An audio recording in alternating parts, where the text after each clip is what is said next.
Men have always been fascinated by the sun, moon and stars. Even our remote cave-dwelling ancestors must have looked up into the sky and wondered at what they saw there. Were the sun and the moon gods, or at least the dwelling places of gods? Today, astronomy has become an exact science. It's the basis of all timekeeping navigation, and moreover, it is still one of the very few sciences in which the enthusiastic amateur can still make really important contributions.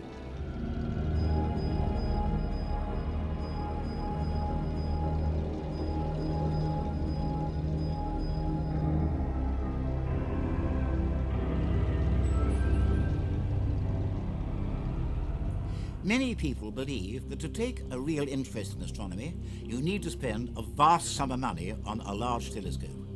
I can assure you that this is not true. You don't need a big telescope, or even a telescope at all. There's a tremendous amount to be seen with the naked eye. The next step is, in my view, to use a pair of binoculars. They'll show you a great deal. But eventually, you may think about a telescope. And this is the first one I had when I was 10. That was in 1933. And this is how it works. The light from the object you're looking at goes through this glass lens known as an object glass. Actually, it's a compound lens, but no matter.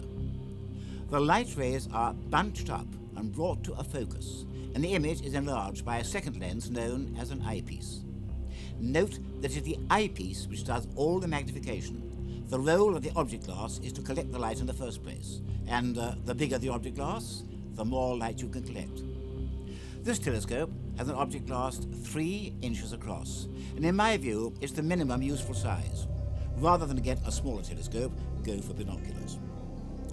Now this is a different kind of telescope, a reflector. Here, the light passes down an open tube and hits a curved mirror. The mirror sends the light back up the tube onto a smaller, flat mirror. This sends the rays into the side of the tube when an image is formed and enlarged by an eyepiece as before.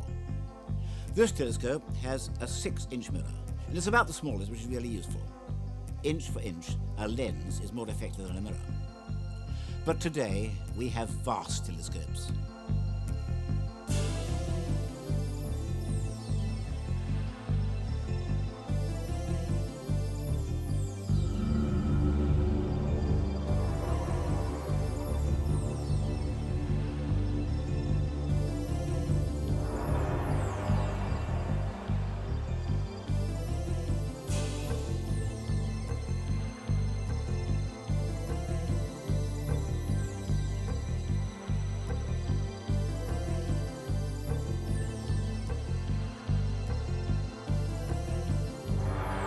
First, let's get the basic facts straight. The Earth on which we live is a planet, a globe over 4.5 thousand million years old and almost 8,000 miles in diameter. It moves at something like 66,000 mph around the Sun, which is a star. This may surprise some people. The Sun is a perfectly ordinary star, and it appears so much larger and hotter than the other stars only because it's so much closer to us. The distance between the Earth and the Sun is approximately 93 million miles. Now that may sound a long way, and by normal standards it is, but it isn't far to an astronomer. In astronomy, we have to get used to immense distances and vast spans of time. Nobody can really appreciate them. I certainly can't, but we just have to accept them. The stars are so far away that they look like points of light, and we can't see them in the daytime simply because the sky is too bright. To show you how far away they are, let me give you a scale model. We will represent the Earth-Sun distance by 1 inch. So where must we put the nearest star? Over 4 miles away. No wonder that the stars look so much feebler than the Sun, even though some of them are much more powerful. The Earth isn't the only planet. There are 8 others, all moving around the Sun at different distances and in different periods.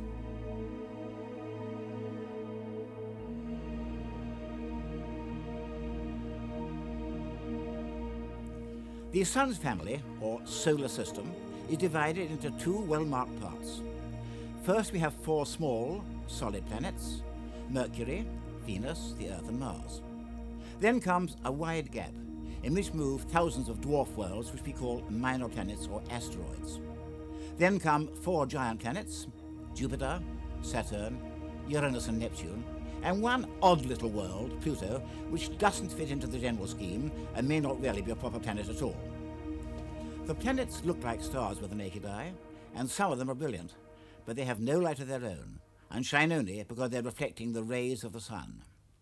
This is also true of the moon, which really does go round the Earth and is much the closest natural body in the sky. We have only one moon, but other planets have more. Saturn has as many as 18. The stars aren't really fixed in space, but they don't seem to move much over periods of many lifetimes compared with each other. Not so with the planets, which are much closer to us. They seem to shift slowly against a starry background from one night to another, and this is how the ancients first realized that they were different from stars. The rule is the further, the slower, and the stars are so far away that, relative to each other, they hardly seem to move at all.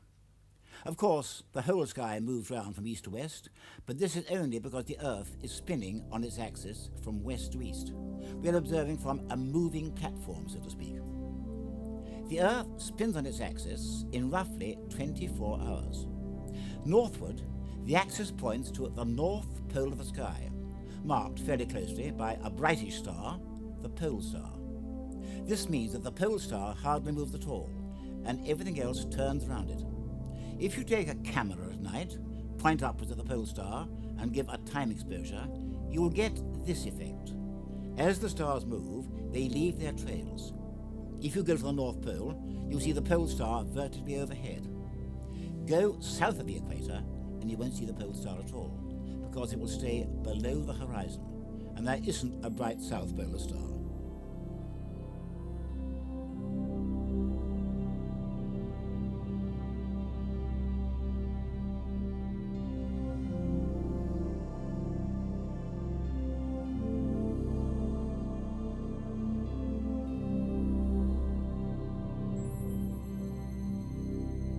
Just as the sun is king of day, so the moon is queen of night. And the moon really is near. Its mean distance from us is less than 250,000 miles. Fly 10 times round the Earth, and you will cover a distance greater than that between the Earth and the moon. It takes just over 27 days to complete one circuit, and of course it shows phases or apparent changes of shape from new to full. When it's almost between the sun and the Earth, its dark or night side is turned towards us, and we can't see the moon at all. This is the true new moon. As it moves along, we start to see a little of the day side. The moon becomes a crescent, then a half, and then, when it's on the far side of the Earth with respect to the sun, full. After that, the phases are repeated in reverse order, and we have the next new moon. When the full moon passes into the shadow cast by the Earth, its supply of direct sunlight is cut off, and we have an eclipse of the moon. The moon doesn't, usually, vanish completely, because some of the sun's rays are bent onto it by way of the shell of atmosphere surrounding the Earth. But the moon turns a dim, often coppery colour, until it passes out of the shadow again. Eclipses don't happen every month, because the moon's orbit is tilted, and on most occasions it escapes eclipse. I've said that the moon is much smaller than the Earth, and it has less mass. If you could put the Earth in one pan of a gigantic pair of scales, you'd need 81 moons to balance it. This means that the moon doesn't pull so strongly as the Earth. Its gravity is weaker, and this has one very important effect. The moon has no air. The air which we're breathing on Earth is made up of untold millions of tiny particles of air, all flying around at high speeds. If a particle could travel outward at 7 miles per second, it would escape the pull of our gravity. Fortunately, our air particles can't travel as fast as that. But on the moon, escape velocity is only 1.5 miles per second, and that's not enough to hold the air around the moon. Any air the moon may once have had has long since leaked away into space. Today, there's no atmosphere there, and therefore no water and no life. All the surface details are sharp and clear-cut. No mist, no cloud, no rain, no weather. Even with the naked eye, we can see details on the moon. Broad, dark plains, which we still miscall seas, even though there's never been any water in them. We still use romantic names. The Sea of Serenity, the Ocean of Storms, the Bay of Rainbows, and so on, because it was once believed that they were true seas. There are high mountains, often named after Earth mountains, but the whole lunar scene is dominated by the craters, which are everywhere. Some of them are well over 100 miles across. You can see these with any telescope or good binoculars. But the appearance changes very markedly from night to night. Remember, the moon shines only by reflected sunlight. When the sun's rays are coming straight down and there are almost no shadows at all, it may be difficult to identify the craters. So full moon is the very worst time to start looking at it through a telescope. The Earth spins round once in 24 hours, but the moon takes just over 27 days. If you're on the moon, a lunar day is almost as long as 2 Earth weeks. And the moon's rotation period is exactly the same length as the time taken for the moon to go once round the Earth. This means that the moon keeps the same face turned towards us all the time, and there's part of the moon that we can never see from Earth. The idea of travel to the moon is very old, but of course no ordinary flying machine can take us there. An aircraft can't work unless there's air around it, and there's no air between the Earth and the moon. Our atmosphere doesn't extend upward for more than a few hundreds of miles, and the moon is almost 250,000 miles away. The only answer is to use a rocket, which works by what Isaac Newton called the principle of reaction.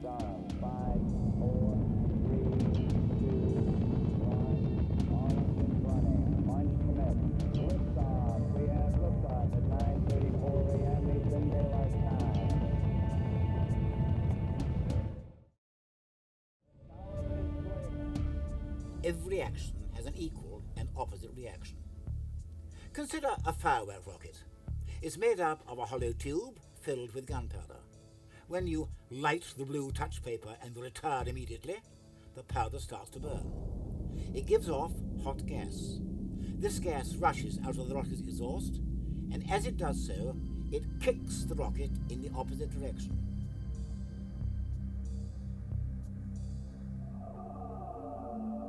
The first unmanned rockets to reach the moon were Russian. They were sent up in 1959, and one of them went right round the moon, sending back pictures of the far side, which we can never see from the Earth. As we expected, the far side proved to be just as crater-scarred and just as barren as the side we've always known. In 1969, the first men went to the moon. The spacecraft Apollo 11 carried 3 men: Neil Armstrong, Buzz Aldrin, and Michael Collins.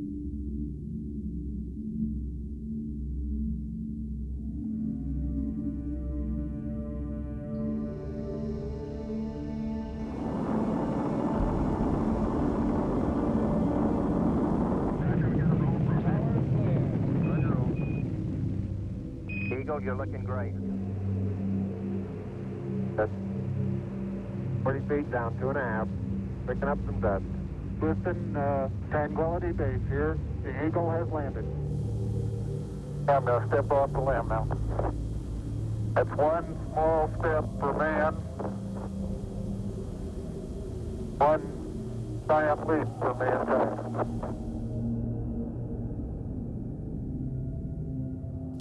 They found a strange place. Aldrin described the scene as magnificent desolation.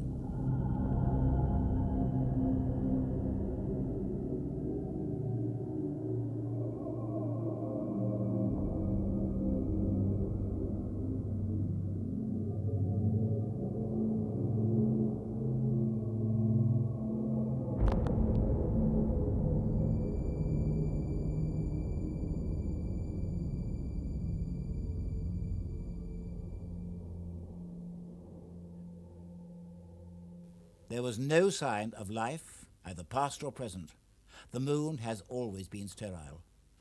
On the moon, a man has only 1/6 as much weight as he does at home, so everything seems to happen in slow motion. Other missions followed, the last one in 1972. By now, we have a good knowledge of the moon.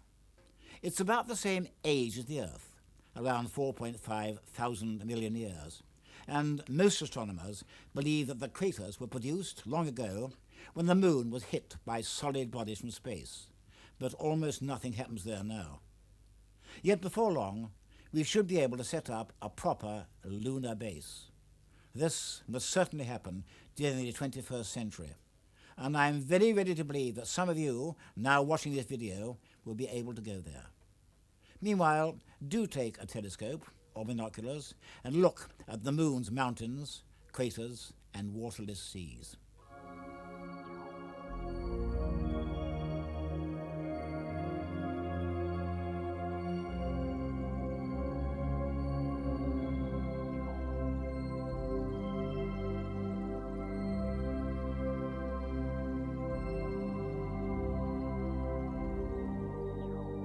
But I think it's time to start our journey, and where better than the Sun, the centre of our solar system. One thing you must not do is to look directly at the Sun through any telescope or binoculars. It isn't even safe to stare at it directly with the naked eye. It's very hot indeed. Even the surface temperature is not far short of 6,000 degrees centigrade, and it's also very large. Its diameter is 865,000 miles. That's more than 100 times greater than that of the Earth, and you could pack 1 million globes, the volume of the Earth, inside the Sun and still leave room to spare. If you focus the Sun's light and heat onto your eye, you will blind yourself permanently. The trap is that some small telescopes are sold with dark sun caps, and it's said that it's safe to put the sun cap over the eyepiece and then look direct. Believe me, it isn't. No dark cap can give proper protection. It's always apt to shatter without warning, and a second's exposure will be tragic. There's only one rule for looking straight at the Sun: don't. However, there is one way. Point the telescope at the Sun without putting your eye anywhere near the eyepiece, and project the Sun's image onto a screen held or fastened behind the eye end. You will see the Sun's disk well, and you may see dark patches known as sunspots. These spots aren't really black. They look dark only because they are around 2,000 degrees cooler than the surrounding surface. You can't always see them. Every 11 years or so, the magnetic activity which causes spots on the Sun is very active, and there may be many groups of spots. At other times, as in the mid-1990s, the Sun is quieter, and there may be many spotless days. The Sun takes several weeks to spin on its axis, and so if you plot the spots from day to day, you will see them being carried across the Sun's face. It's always worth doing, and of course you can do that in the daytime.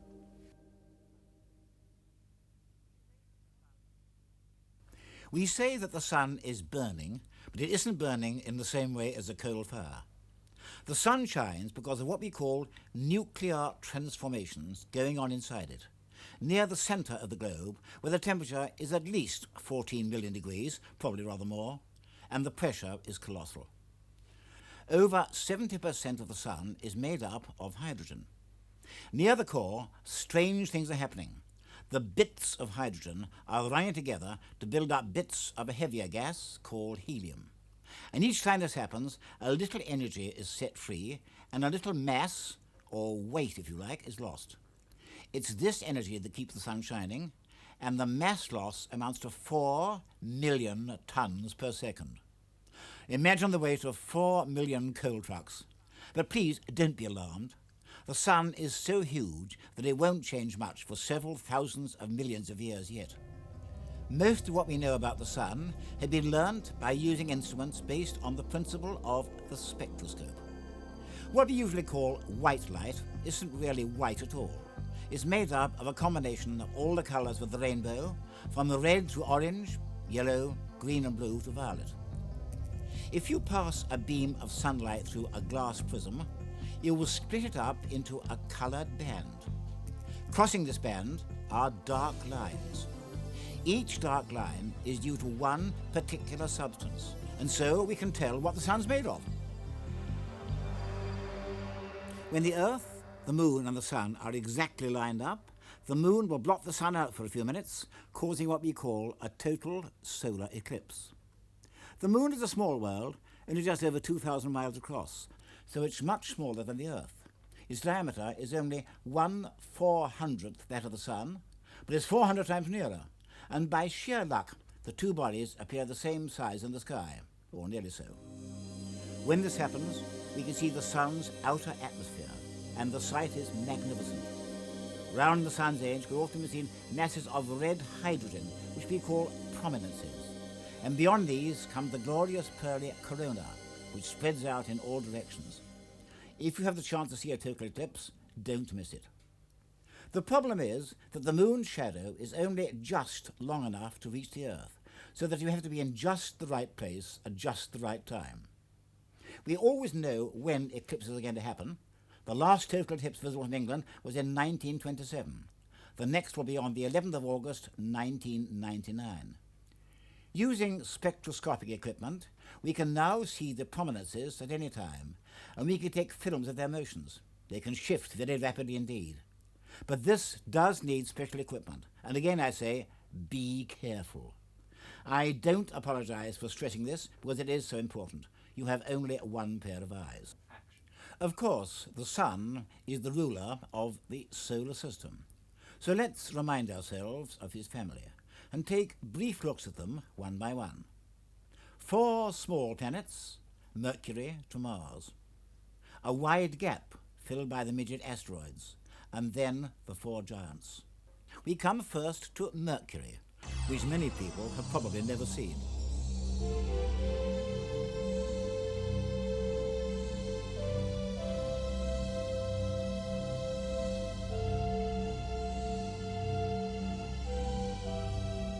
It's small, only 3,000 miles across, closer in size to the Moon than the Earth, and quite a long way away. On average, it's a mere 36 million miles from the Sun, and it speeds round in a mere 88 days. The problem is that it's always in the same part of the sky as the Sun, so with the naked eye, you can see it only when it's at its best, either low in the west after sunset, or low in the east before dawn. Look for it by all means, but don't sweep around with binoculars unless the Sun is completely below the horizon. You might look at the Sun by mistake. Because Mercury is closer to the Sun than we are, it shows phases similar to those of the Moon, and for much the same reason, bearing in mind that Mercury goes round the Sun, not round the Earth. When full, it's on the far side of the Sun, so it won't be visible. Very occasionally, when new, it may pass in front of the Sun and show up as a black spot. This is called a transit. The next time this happens will be in 1999. Because Mercury is small and lightweight, it has very little atmosphere. One spacecraft has passed by it, Mariner 10, in 1973 and 1974, and sent back pictures showing a rocky, cratered landscape, very like that of the Moon.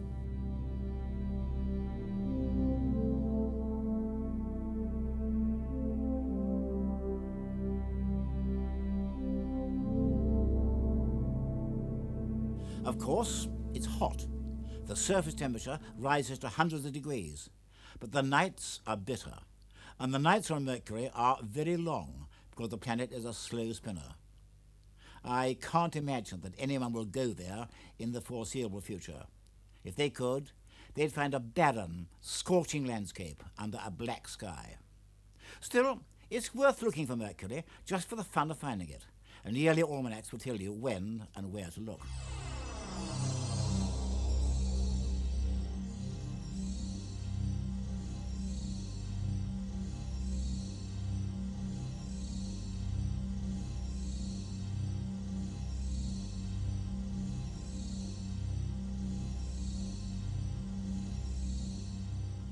Planet number 2, Venus, is as different from Mercury as it could possibly be, and you can't mistake it, because it is so very brilliant.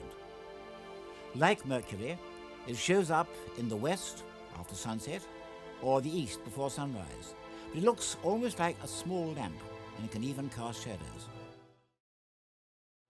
This is partly because it's bigger than Mercury, almost exactly the same size as the Earth, and partly because it's nearer.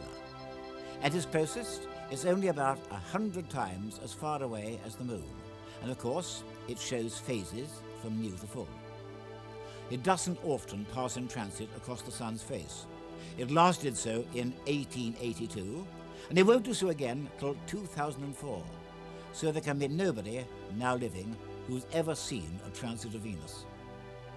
But though Venus and the Earth are near twins, they are non-identical twins. Look at Venus through a telescope, and all you'll see will be the top of a layer of cloud. But you can't see through those clouds. There's no such thing as a clear day on Venus, and the atmosphere is different from ours. It's made up chiefly of the heavy gas carbon dioxide, and those shining clouds are rich in sulfuric acid. Add the fact that the surface temperature is nearly 1,000 degrees Fahrenheit, and the pressure is at least 90 times that of our air at sea level, and you'll realize that Venus is not a very pleasant place. The Russians have landed automatic probes there and sent back pictures of the surface, but our best maps have been made by using radar-carrying spacecraft, of which the latest was Magellan. Magellan has shown us huge volcanoes, which may well be active. We'll even go for a simulated ride over Venus.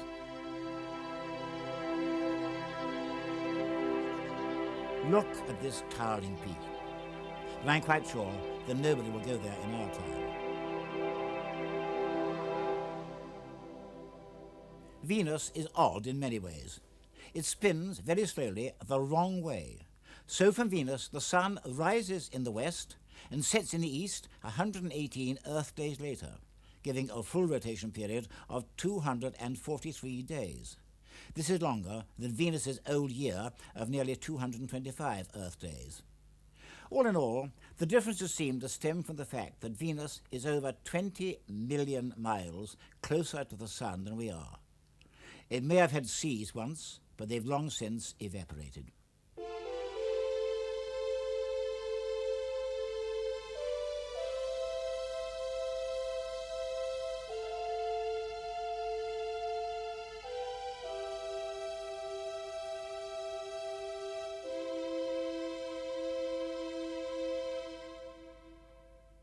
We come next to Mars, the red planet.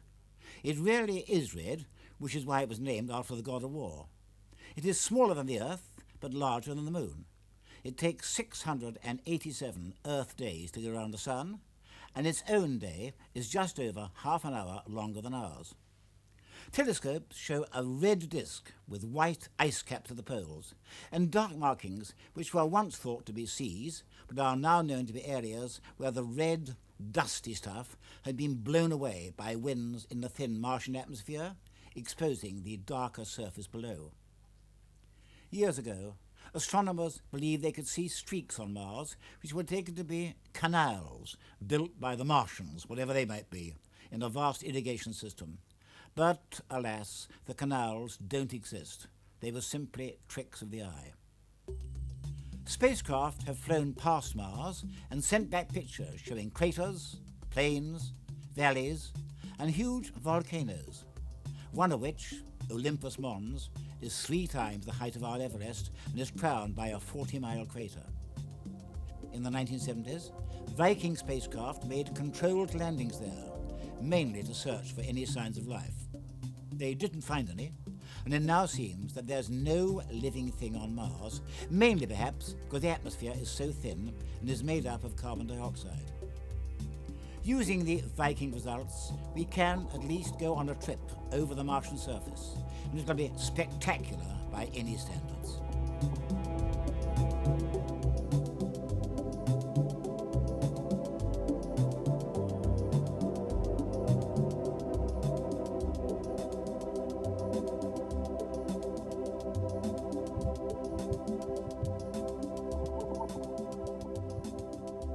In the 21st century, I'm sure we'll set up manned bases there.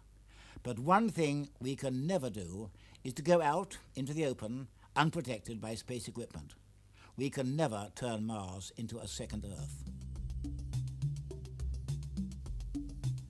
Mars has 2 moons.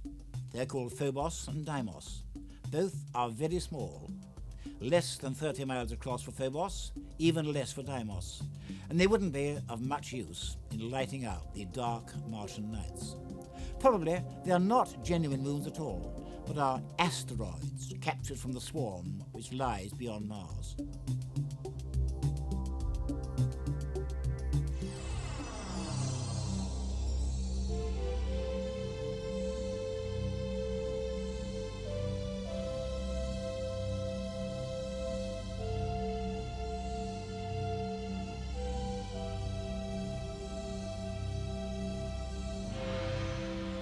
These asteroids are curious little worlds. We now believe that they are debris left over, so to speak, when the main planets were formed from a cloud of dust and gas surrounding the young sun.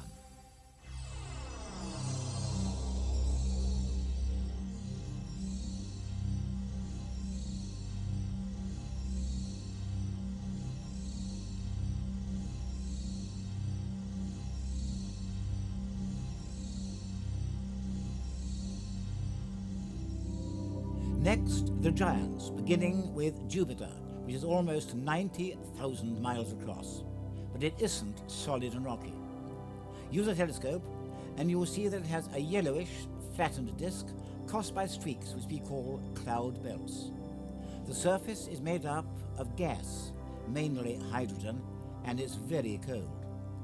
Deep inside the globe, there's almost certainly a hot core, surrounded by layers of liquid hydrogen beneath the clouds which we can see. Though Jupiter takes nearly 12 years to go once round the Sun, it spins on its axis in less than 10 hours, and this is why it's flattened. Centrifugal force makes the equator bulge out. Through any small telescope, Jupiter is a fine sight. You may even see the Great Red Spot, which is a whirling storm with a surface area greater than the Earth's.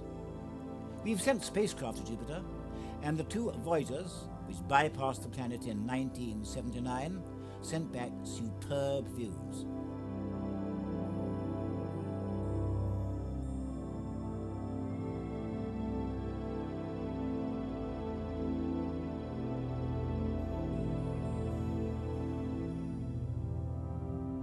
They also told us that Jupiter is a dangerous world. It's surrounded by zones of deadly radiation, which would instantly kill any astronaut foolish enough to venture too close. There's also a very strong magnetic field, and the surface is in a state of constant turmoil, with thunder and lightning. No, we'll never go to Jupiter. But Jupiter isn't alone. It has 4 large moons: Io, Europa, Ganymede, and Callisto. 3 of these are larger than our moon, and Ganymede's actually larger than the planet Mercury.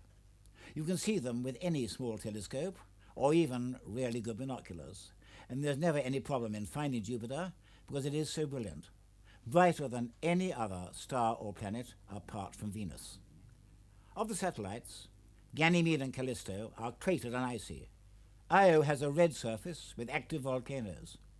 Since Io also moves inside Jupiter's lethal radiation zones, it must be just about the deadliest world in the entire solar system.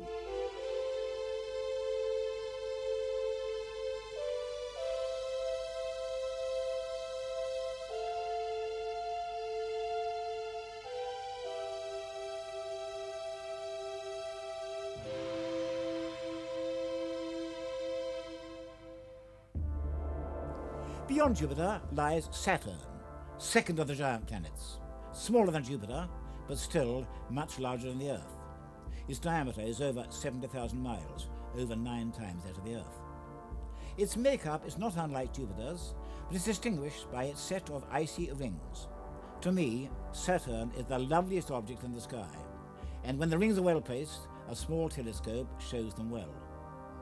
However, though they measure almost 170,000 miles from end to end, they are less than a mile thick, and when they lie edgewise onto us, and in 1995, they almost vanish. The rings look solid, but they aren't. Saturn's powerful gravity will quickly pull any solid or liquid ring to pieces. The rings are made up of tiny pieces of ice, all spinning round Saturn like tiny moons. In 1980 and 1981, the two Voyager spacecraft gave superb views of them. They are made up of many hundreds of ringlets and narrow divisions.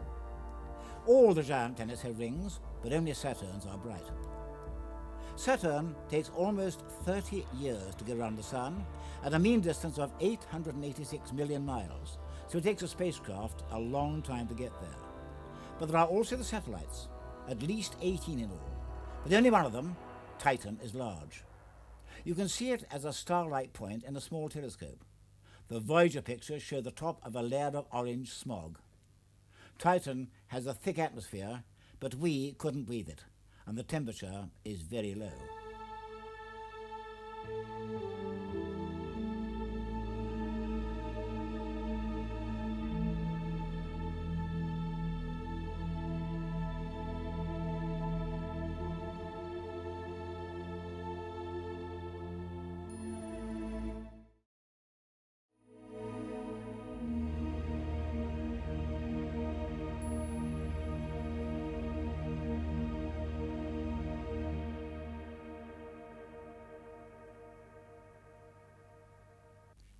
There are two more giant planets beyond Saturn, Uranus and Neptune, and both have been passed by the same spacecraft, Voyager 2, which was launched from Cape Canaveral in 1977. By sheer luck, at the end of the 1970s, the four giant planets were strung out in a curved line so that Voyager 2 could pass by them one after the other. Jupiter in 1979, Saturn in 1981, Uranus in 1986, and finally Neptune in 1989, after which Voyager began a never-ending journey out of the solar system. It will never come back. And we're still in radio touch with it, though before long we'll lose contact and we'll never know what eventually happens to it. The outer giants are much smaller than Jupiter or Saturn, but still much larger than the Earth. They too have gaseous surfaces and darkish ring systems.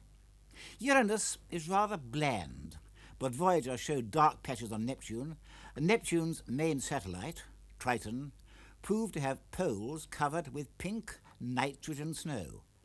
Triton is so cold that nitrogen, which is gaseous in our air, freezes out. You can just see Uranus with the naked eye, if you know where to look for it. But to see Neptune, you need a telescope.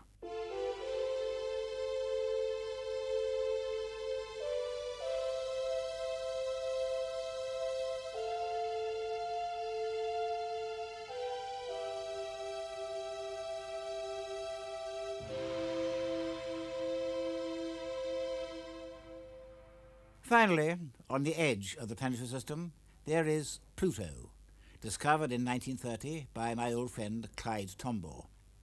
Pluto looks like a star in ordinary telescopes, but our best instruments can show that it has a companion, Charon. But Pluto's hardly worth ranking as a proper planet, because it is very small, smaller than the Moon. It has a very thin atmosphere and probably an icy surface. It's so far away that it takes 248 years to go around the Sun, but it has a strange path, and when closest in, it's actually nearer than Neptune. Not until 1999 will it again pass beyond Neptune's path. Unfortunately, though, no spacecraft have been anywhere near it.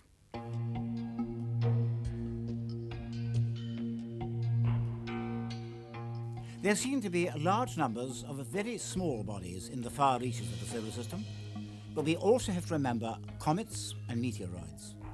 A comet isn't solid and rocky in the same way as a planet. A typical comet has an icy centre mixed in with rubble, never more than a few miles across. Most comets move around the Sun in long, narrow paths, some of them in periods of a few years, though others take so long that they come near us only once in many lifetimes, and we can't predict them. When a large comet nears the Sun, its ices start to boil off, and the comet's centre is surrounded by a head and often a tail or tails. As the comet moves outward again and cools, the head and the tail disappear, and tails always point more or less away from the Sun, so that an outward moving comet travels tail first. A comet is travelling far beyond the Earth's air, and it doesn't move perceptibly against the stars as seen with the naked eye. So if you see something moving quickly, it can't be a comet. It may be an artificial satellite, but if it's very quick, it will almost certainly be a meteor.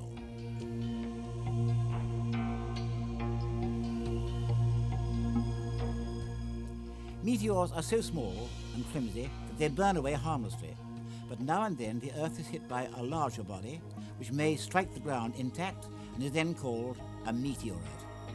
Note that there's no connection between a meteorite and a shooting star meteor. Meteors are cometary debris, while meteorites almost certainly come from the asteroid belt. We know of many meteorite craters. There's a famous one in Arizona, almost a mile wide, formed when a meteorite hit the desert well over 20,000 years ago. There's always the chance of another major hit, and it could cause great damage. It's even been suggested that this did happen around 65 million years ago, and threw up so much debris that the climate was changed, and the dinosaurs, which had been lords of the world for so long, died out. This may or may not be true, but at least it's a possibility. And we've seen one major impact. In 1994, a comet was observed to hit Jupiter and destroy itself. Up to now, we've been talking about our own local part of the universe, but now it's time to look further afield, to the stars. This is a typical star field. And remember, every star is a sun, and our sun is an ordinary star.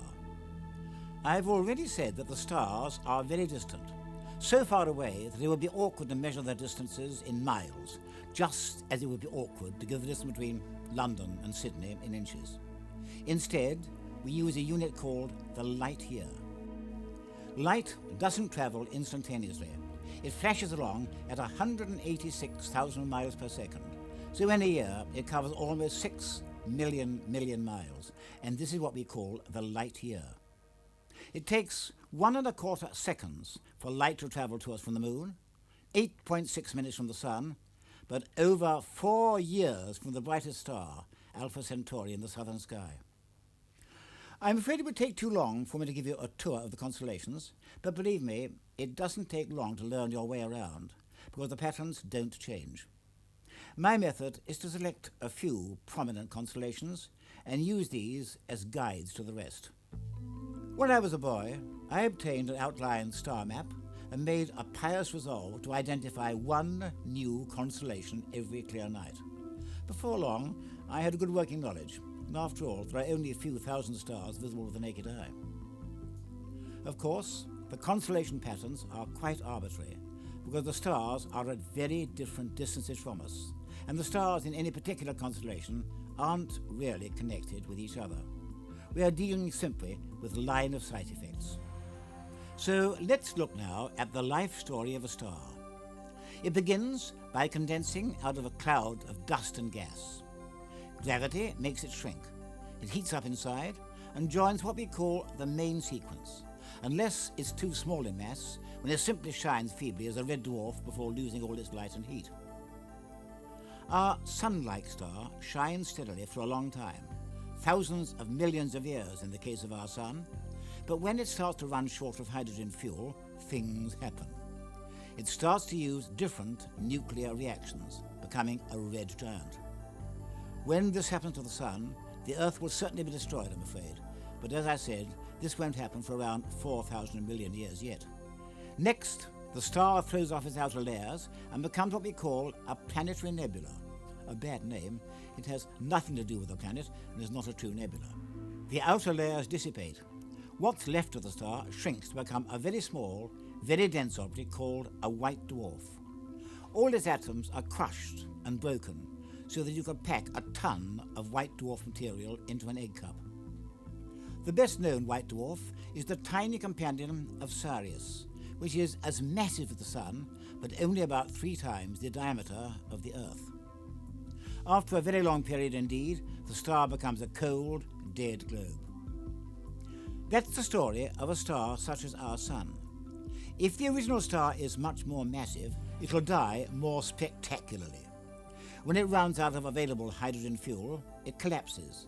There's an implosion, followed by a rebound, and the star literally blows itself to pieces in what we call a supernova outburst.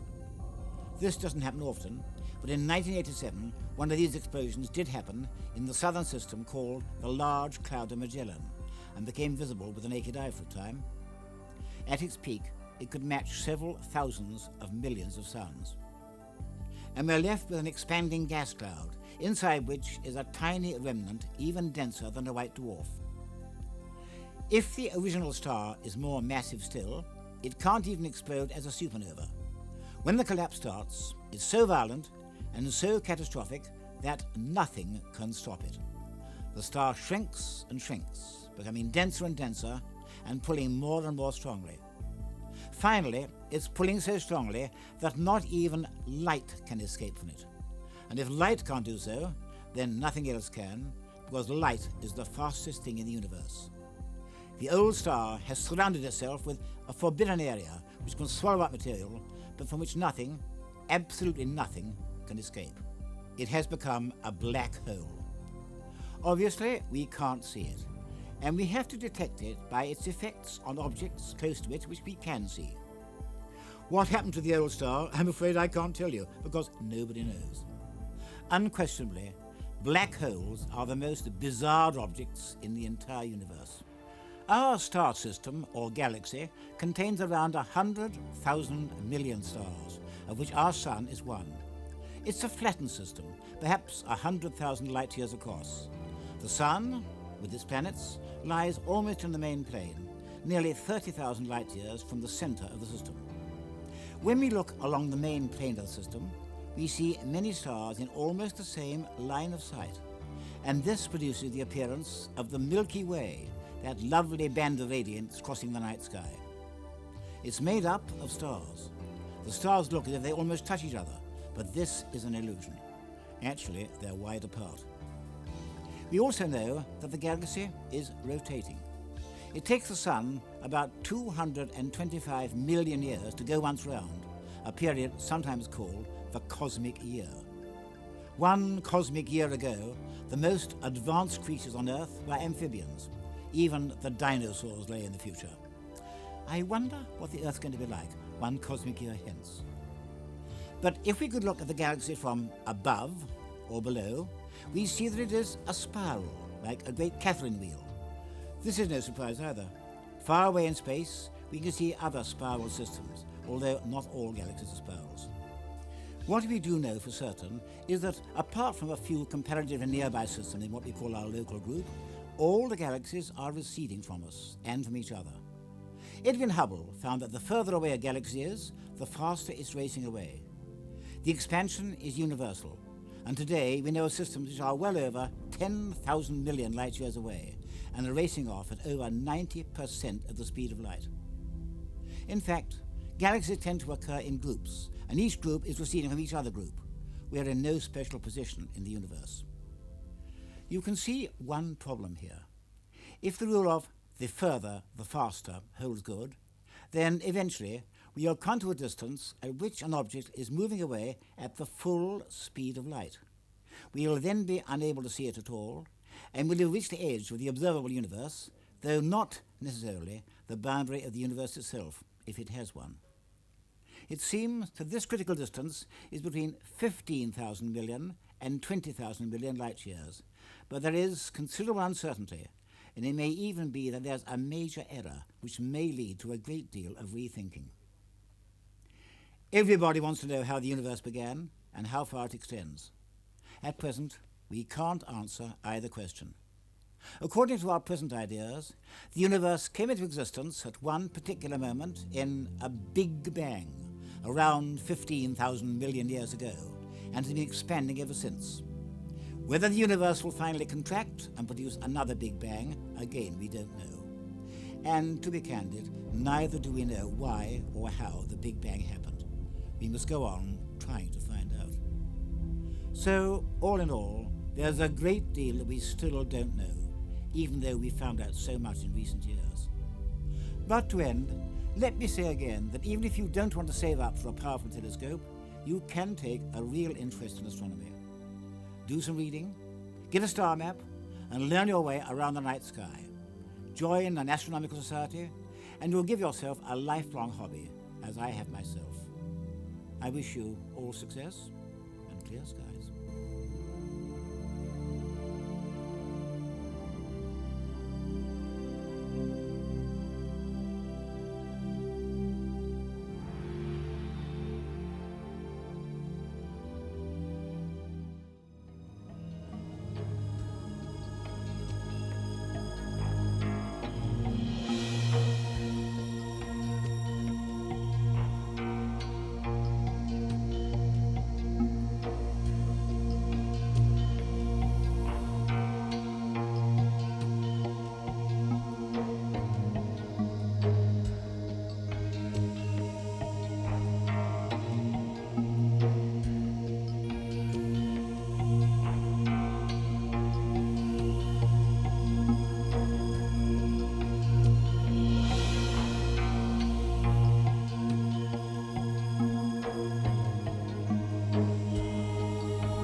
We choose to go to the moon in this decade and do the other things, not because they are easy, but because they are hard.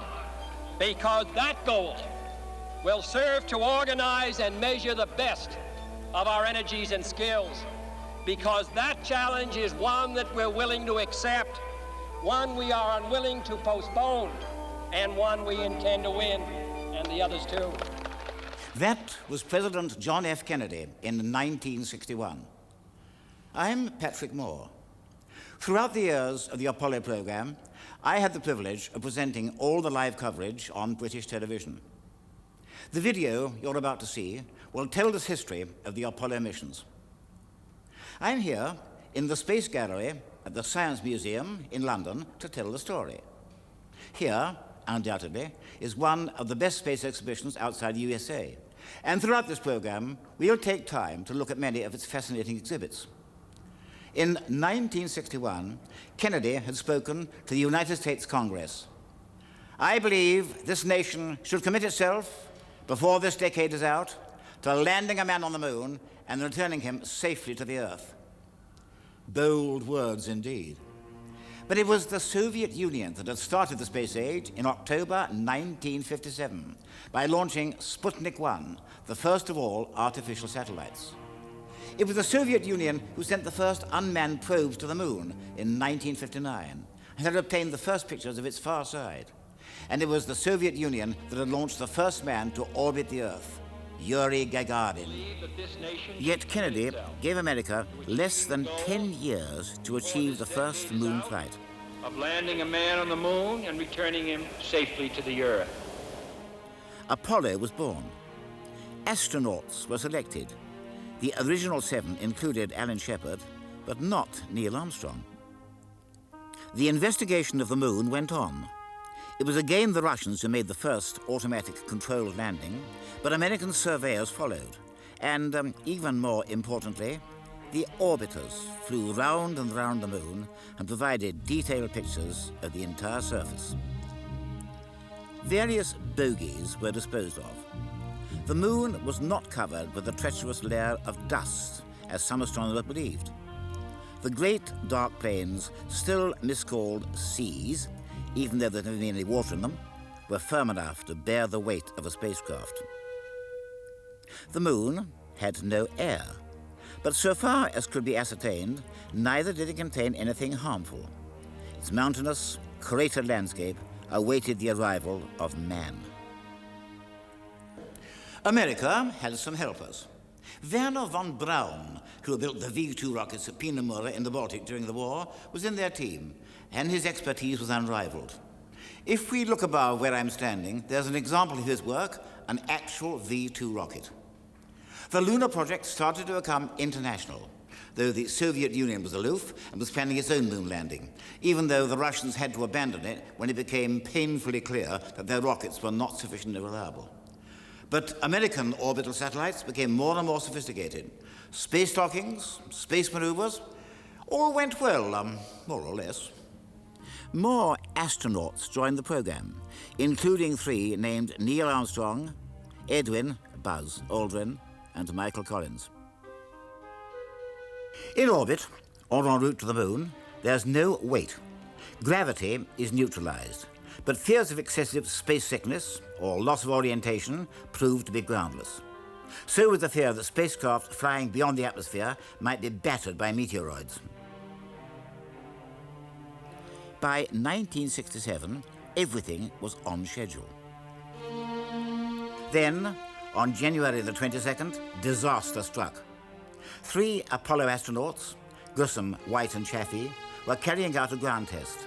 They were inside an Apollo module when there was a sudden call of fire. Nothing could have saved the astronauts, America's first space martyrs, though sadly not the last.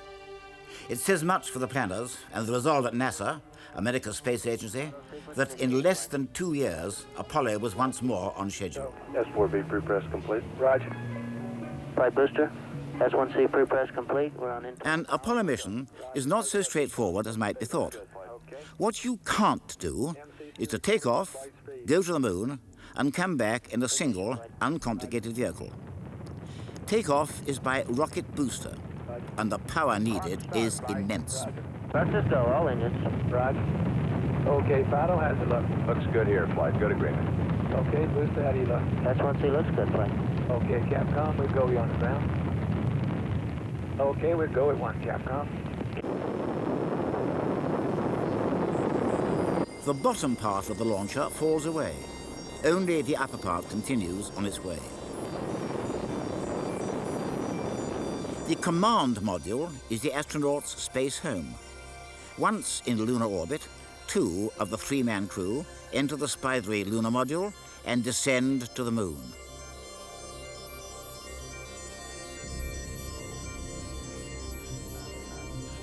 When they're ready to leave, they use the lower stage of the lunar module as a launching pad.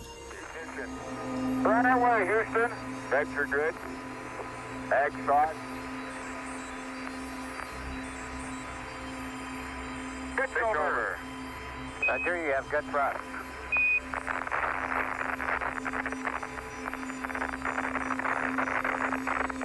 Okay, 30 seconds.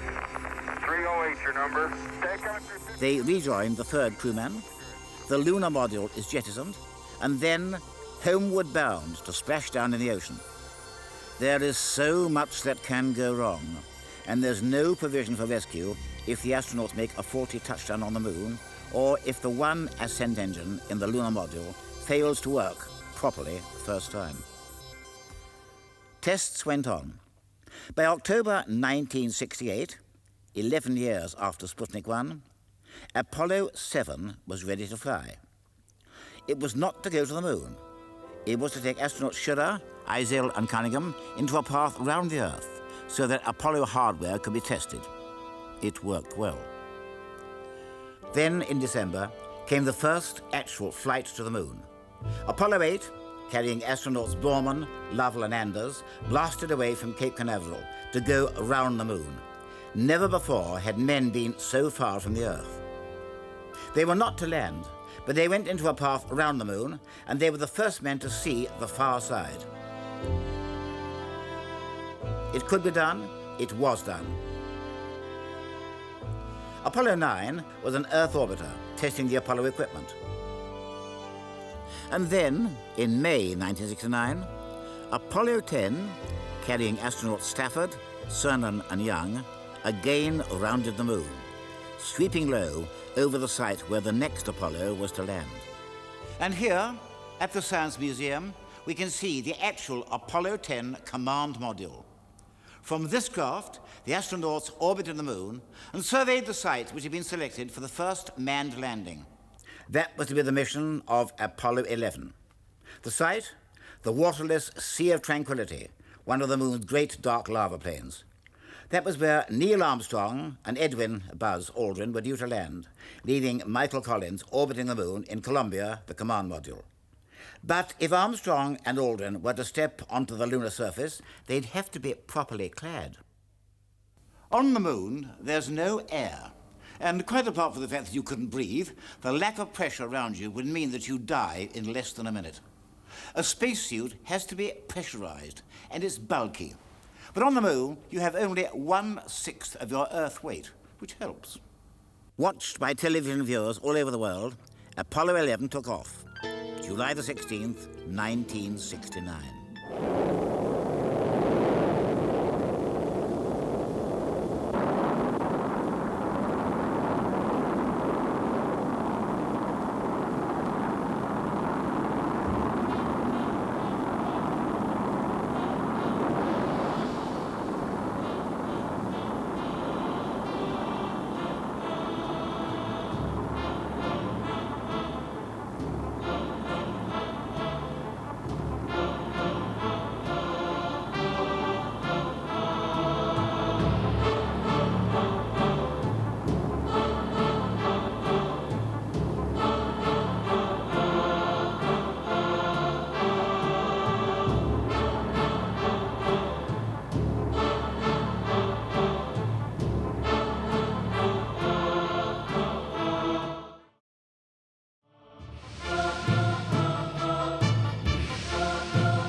It reached the neighborhood of the moon in 3 days and went into orbit.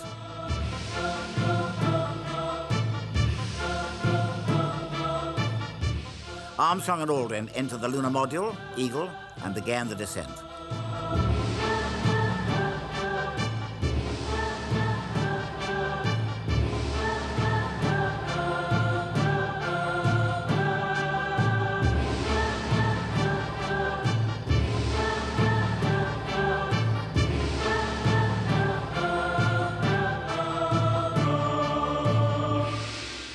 Armstrong brought the Eagle down manually. It was a hazardous business. There could be no second chance.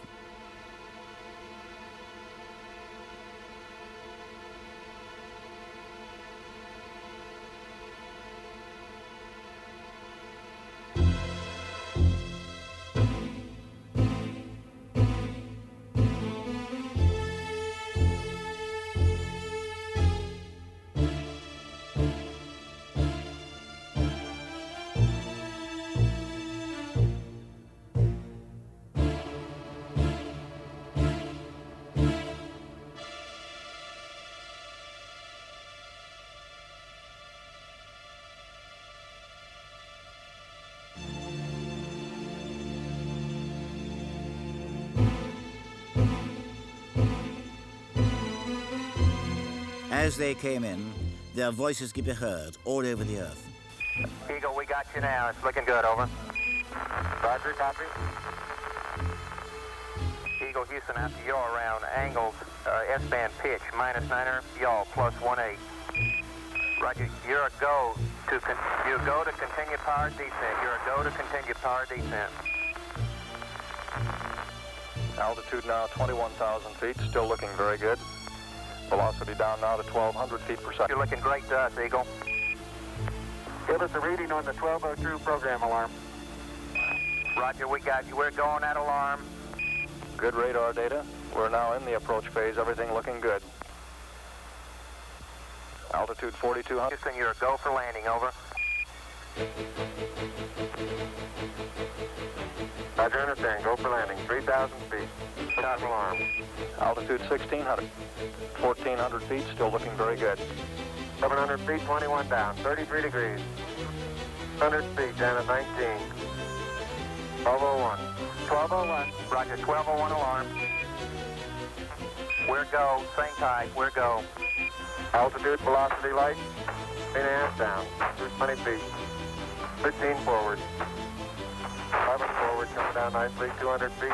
4.5 down. 5.5 down. 60 seconds. Lights on. 6. Down 2.5. Forward. Forward. That's 40 feet, down 2.5. Picking up some dust. 4 forward. 4 forward, drifting to the right a little. That's 8. Contact light. Okay, engine stop. We copy you down, Eagle. Tranquility Base here. The Eagle has landed. At 4 minutes to 4 in the morning, British summer time, on July the 21st, Armstrong finished his descent down the ladder.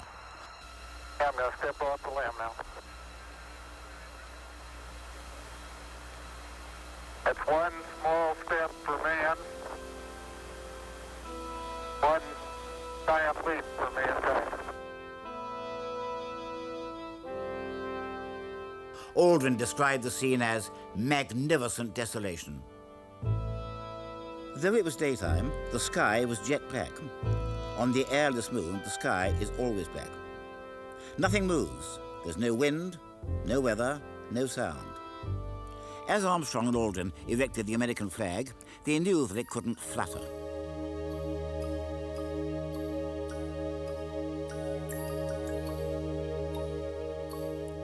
Walking around was interesting. With only 1/6 weight, everything happens in slow motion. But the astronauts had no time to waste.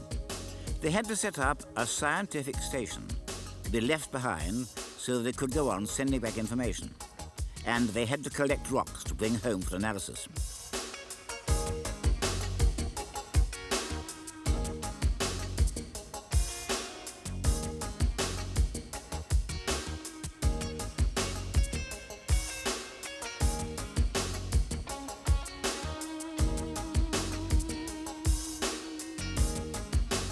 For over 2 hours, they stayed on the surface.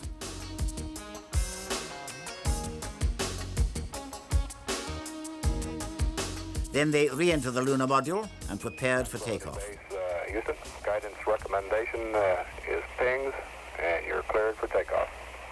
Only the top part of the Eagle would lift away.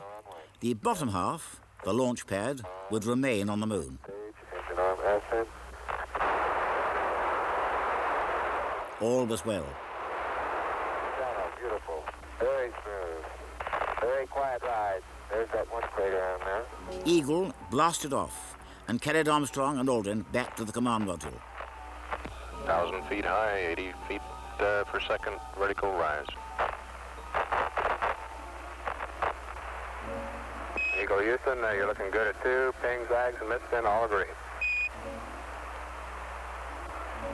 And then right down US 1. Eagle Houston, going right down the track. Everything's great.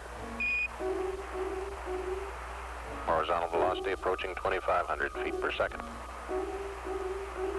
Roger. Some 120 miles to go until insertion.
They rejoined Collins, the Eagle was jettisoned, and the astronauts came home to splash down in the Pacific Ocean.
Some way, when those two Americans stepped on the moon, the people of this world were brought closer together. That it is that spirit, the spirit of Apollo, that America can now help to bring to our relations with other nations. The spirit of Apollo transcends geographical barriers and political differences. It can bring the people of the world together in peace.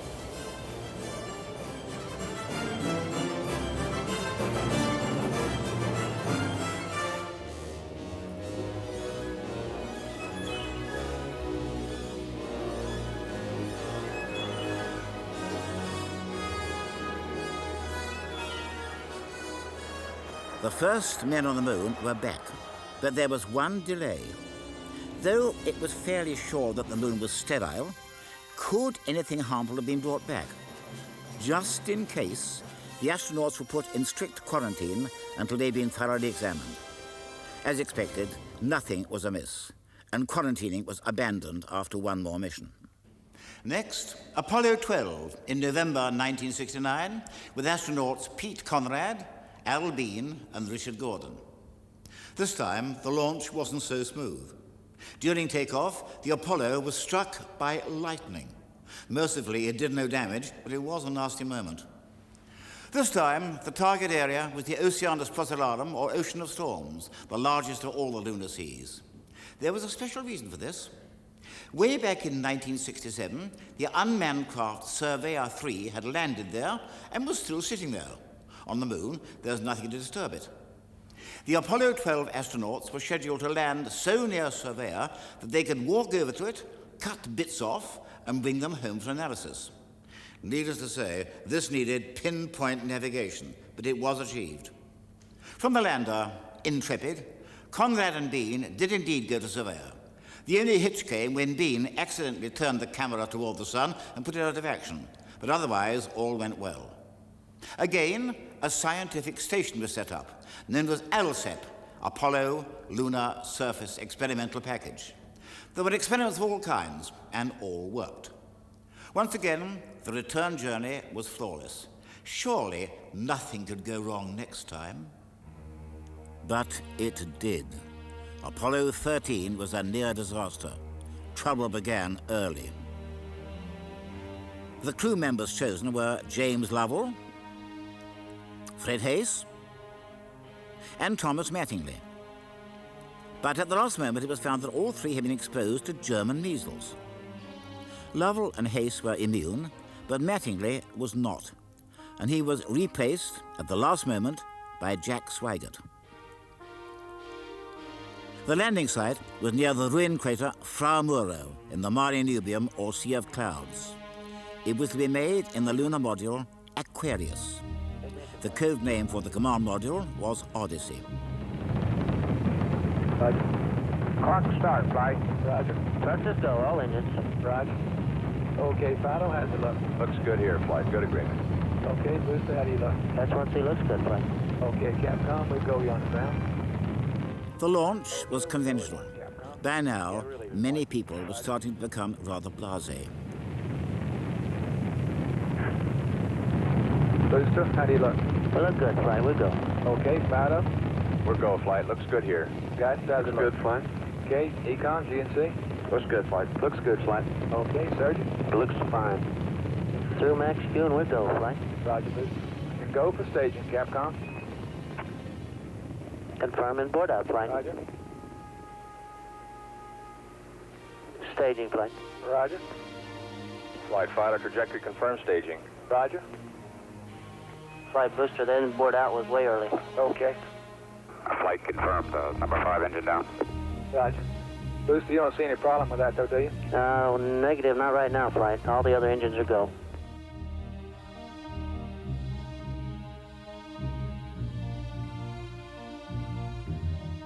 Odyssey had to be docked with Aquarius. This obviously was very much of a precision operation.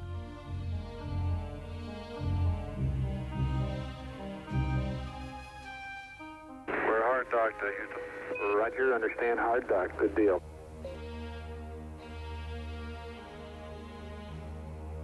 Okay, I can see the S4B now at the hatch window. But when Apollo 13 was 178,000 miles from Earth, there was a sudden drama. 13, we've got one more item for you when you get a chance. We'd like it to stir up your cryo tanks. In addition, have Shaft and Trunnion for a look at the Comet Bennett if you need it. Okay, stand by. Houston, we've had a problem here. Flight guidance. Go, guidance. We've had a hardware restart. I don't know what it was. Okay. Houston, we've had a problem. We've had a main B bus undervolt. You see an AC bus undervolt there, guidance? Or Ecom? Negative, Flight. Believe the crew reported it. We got a main B undervolt. We may have had an instrumentation problem, Flight. Roger. And we had a pretty large bang associated with the caution and warning there. There'd been an explosion in the command module. The spacecraft had lost almost all its power. Part of the vehicle was blown out. It was a desperate situation. Brilliant improvisation, courage and skill saved the astronauts, though of course the lunar landing had to be abandoned. Using the engine of the lunar module Aquarius, the Apollo went round the moon and came home, though there were all sorts of emergencies. Okay, let's get the cameras put away. Let's get all set to burn. We have one chance now. It was a salutary reminder that space travel is risky. Had the explosion happened on the homeward journey, the astronauts would have been doomed. They would no longer have had Aquarius. Let's get it. Okay, copy that. Farewell, Aquarius, and we thank you. Okay, LOS in a minute or a minute and a half. At entry attitude, we'd like Omni Charlie. And welcome home. Thank you. I recall, Captain, that when I spoke to you on the phone, you said that you regretted that you were unable to complete your mission. I hereby declare that this was a successful mission. From the start, the exploration of space has been hazardous adventure. The voyage of Apollo 13 dramatized its risks. The men of Apollo 13, by their poise and skill under the most intense kind of pressure, epitomized the character that accepts danger and surmounts it. Theirs is the spirit that built America. But within a year, Apollo 14 was on its way, commanded by Alan Shepard, one of the original 7 astronauts, and incidentally, the only one of the original 7 who went to the moon. It was a personal triumph. Shepard had been taken off the active list because of ear trouble, but had insisted on an operation which had cured him. With him were astronauts Ed Mitchell and Stuart Rooser. Again, Fra Muro was the target, but this time there were no insuperable problems, and Shepard and Mitchell took with them a moon cart to carry their equipment. They walked further than any of the earlier explorers, though they became so tired they weren't able to go as far as they had hoped. There was one amusing incident. Before departing, Shepard drove the first golf ball on the moon. He claimed that it went miles and miles and miles. I wonder whether it will ever be found. Apollo 15 was dispatched in the following July. Astronauts David Scott and Jim Irwin were scheduled to land in the foothills of the lunar Apennines, near a deep, gaping crack known as the Hadley Rill. The third crew member, Al Worden, will carry out a series of experiments in the orbiting command module. There was a new departure. With them, Scott and Irwin took a moon car, powered electrically to allow them to drive across the moon. It seems a flimsy thing, but it was designed to operate only on the moon where the gravity is weak, and it proved to be a great success. Lunar dust was something of a problem. As David Scott told me, it got into everything, but at least it wasn't as deep as had been feared before the first unmanned spacecraft had landed. Again, ALSEP was deployed, and the view of Hadley Rill was indeed amazing. Two more Apollos remained. Apollo 16, in April 1972, landed in the lunar highlands. The walkers were John Young and Charles Duke, with Thomas Mattingly in the command module. By now, the scientific objectives were increasing, and more complex ALSEPs were set up. The scene was set for the grand finale with Apollo 17, which was launched the following December, 1972. Up to now, the astronauts had not been specialist geologists. They were very good at it, but the fact remained that no trained scientist had been to the moon, and this honor was reserved for Harrison Jack Schmitt, a professional geologist who was trained as an astronaut and added to the crew of the last Apollo.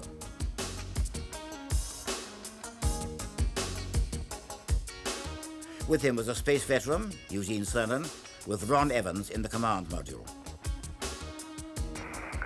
We're right where we wanted to be for Station 2, and it looks like a great place. The lunar module Challenger came down in the region of Taurus Littrow, near the edge of one of the lunar seas. Big blocks. It looks like quite a bit of variety from here. Different colors, anyway. Again, the moon car was brought into operation, and the astronauts drove around. Schmidt's expert knowledge proved to be invaluable. He could appreciate the nature of the rock and the soil, and nothing escaped him. Then, inside a small crater nicknamed Shorty, he found something very strange. Oh, hey!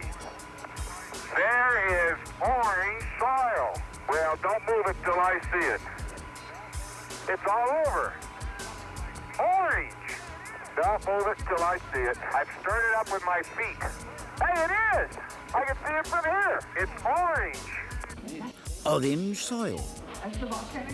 What was it? Was it evidence of recent volcanic action? Alas, no.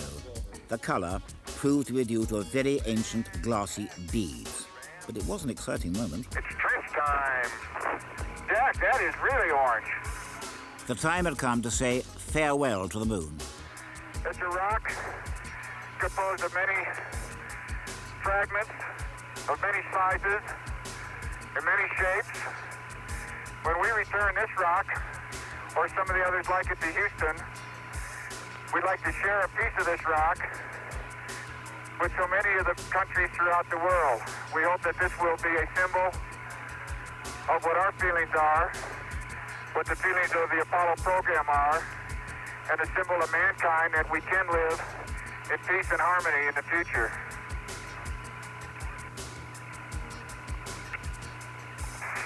I'd like to just let what I believe history will record, that America's challenge of today has forged man's destiny of tomorrow. Gene Cernan was the last to enter the lunar module, and the takeoff was recorded by the camera left behind on the lunar surface. One, ignition. Right away, Houston. Vector good. Ag thought. Pitch over. Roger, you have good thrust.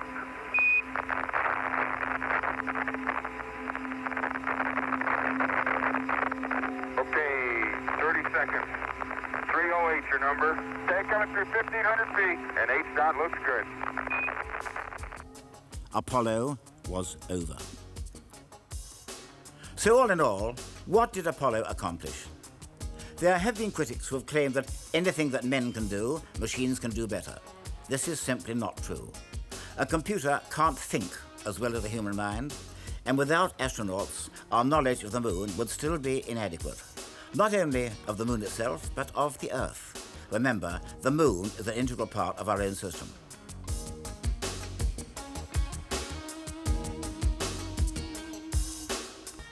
Moreover, the various experiments left on the moon have been invaluable. I need only mention the example, the solar wind collector, picking up particles sent out by the sun.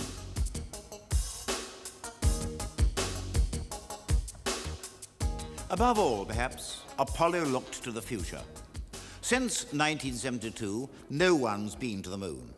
There have been a few unmanned sample and return probes, and of course the American spacecraft Clementine, which explored the moon from lunar orbit in 1994 and sent back superb pictures. But the way ahead lies clear. Cost?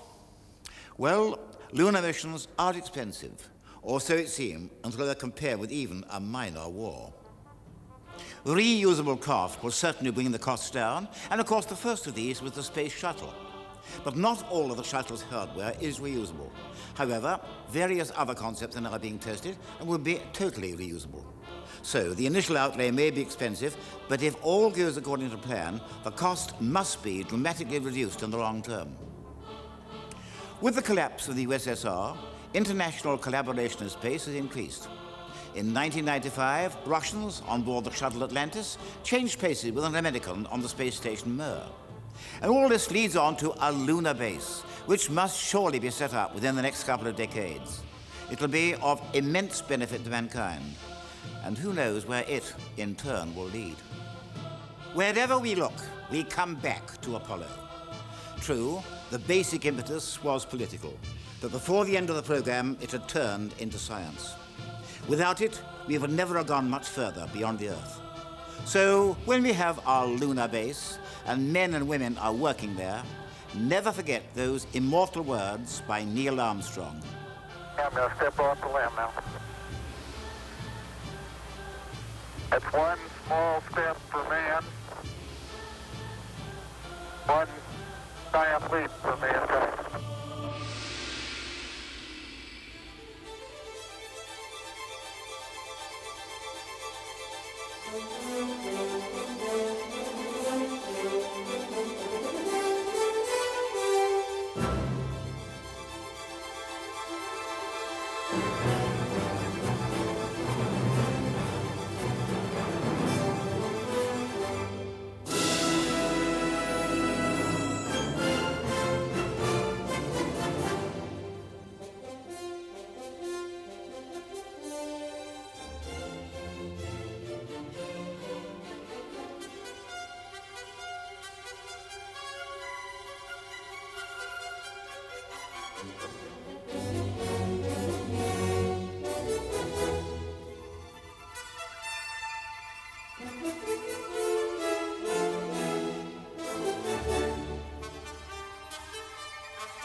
Hello, I'm Patrick Moore.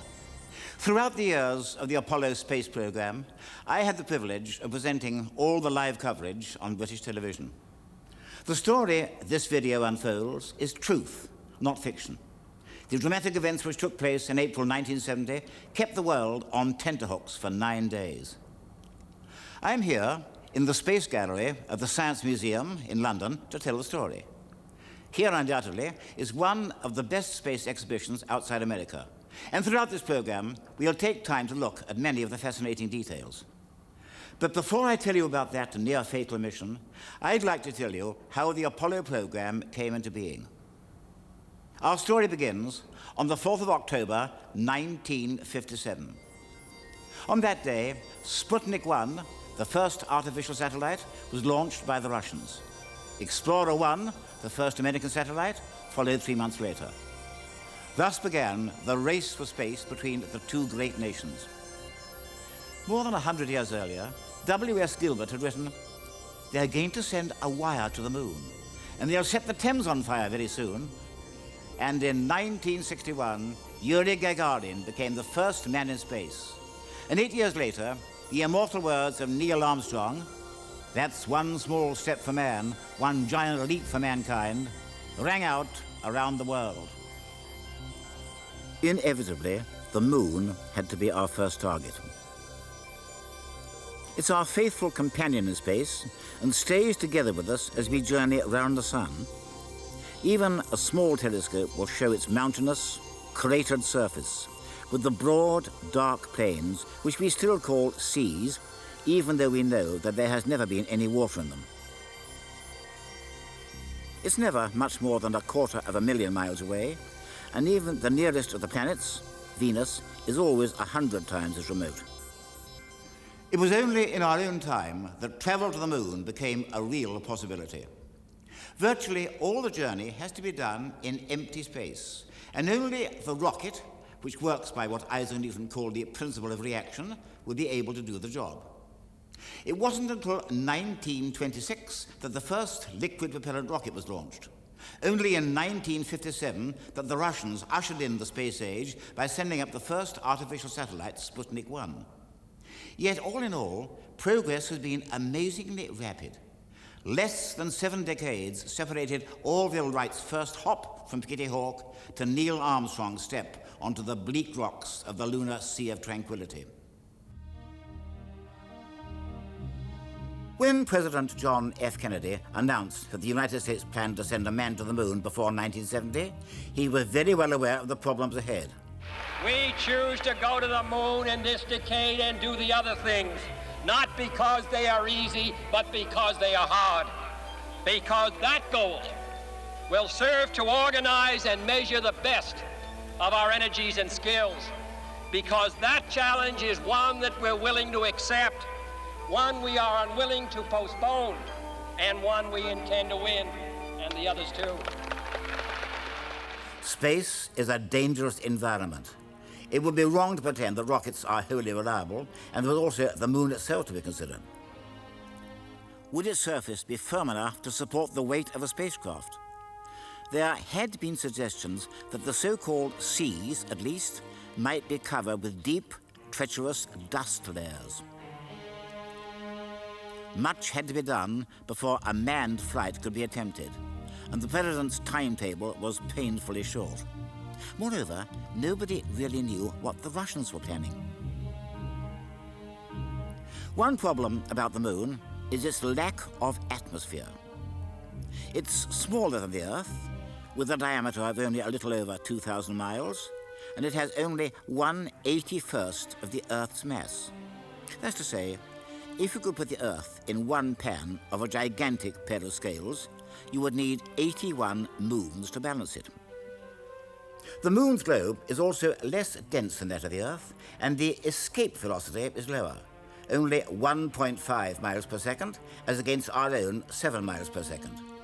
This means that any atmosphere the moon may once have had has leaked away, and today the lunar world is airless.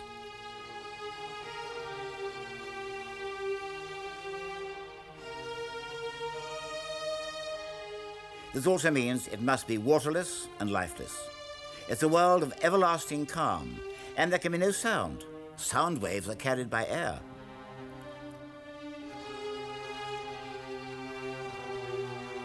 The lunar day is long. The moon spins round once in 27 Earth days, as against our own 24 hours. And the sky is jet black all the time. Yet, even before the Apollo program was conceived, much had been learned. And during the 1960s, the entire surface was mapped by automatic spacecraft, including the far side, which we can never see from Earth because it's always turned away from us. As expected, the far side regions proved to be just as barren and just as crater-scarred as the hemisphere we've always known. More importantly, Russian lunar vehicles and American surveyors made controlled landings and showed no signs of sinking into dust. One obstacle at least was removed, and the Apollo plans went ahead with all possible speed. Inevitably, there were mishaps. The worst came in January 1967, not in outer space, but a mere 200 feet off the ground. During a routine test in an Apollo module, a disastrous fire caused the death of 3 astronauts, Grissom, White, and Chaffee. Quite apart from the human tragedy, the accident caused a great deal of radical rethinking with regard to design and safety measures. It was remarkable, therefore, that the first crew-carrying Apollo was ready for launch less than 2 years later. On the 11th of October 1968, Apollo 7, carrying astronauts Schirra, Eisele, and Cunningham, was put into a closed orbit round the Earth and remained aloft for over 10 days. Then, in the following December, Apollo 8 made the first circumlunar manned flight. The crew members were Borman, Lovell, and Anders. And it was, of course, James Lovell who was later to command the ill-fated Apollo 13. The Apollo plan had to be complicated. It was simply too difficult to launch a spacecraft from Earth, land it directly on the moon, and bring it home. Of the 3 Apollo astronauts, 2 would make the actual descent in a lunar module, leaving the 3rd member orbiting the moon in the command module. At the end of the lunar part of the mission, the top part of the lunar module would blast back to rejoin the orbiting command module, leaving the bottom part of the lunar module on the moon's surface to act as a launch pad. After rendezvous, the lunar module would be jettisoned, would be either left in orbit or else deliberately crashed onto the moon. Therefore, the lunar module's role would be ended after rendezvous, and this proved to be of vital importance in the story of Apollo 13. Apollo 9 of March 1969 was another test in Earth's orbit.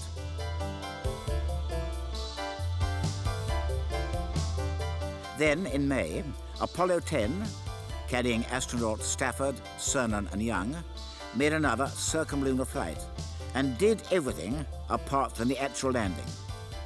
And here, at the Science Museum, we can see the actual Apollo 10 command module.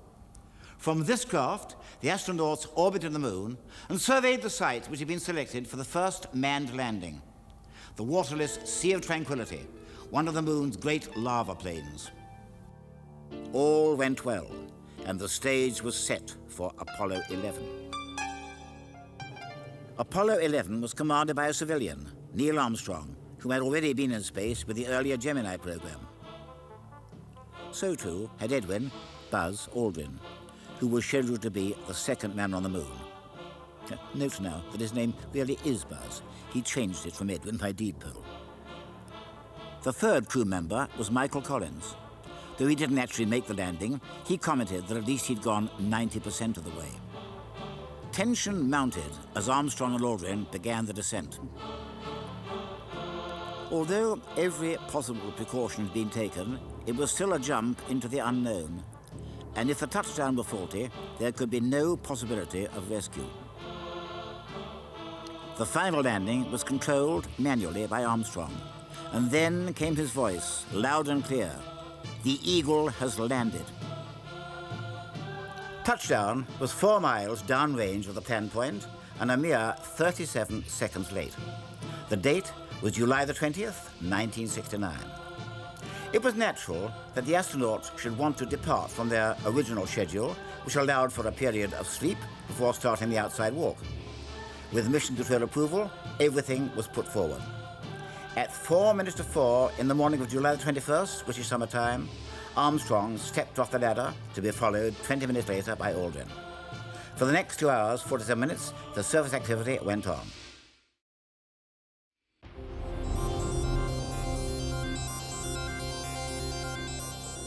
There were symbolic tasks, such as the setting up of the American flag,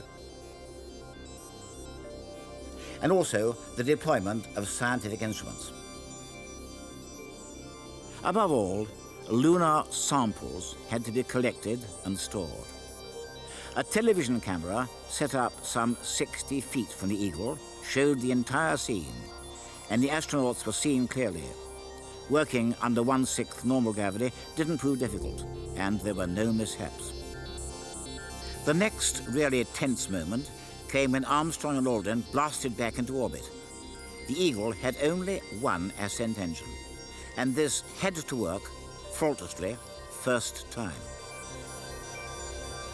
Mercifully, it did. The astronauts rejoined Collins in the command module, and the return journey was comparatively uneventful. Nobody could better Aldrin's description of the lunar scene as magnificent desolation. And here we can see a reconstruction of the Apollo 11 lunar module.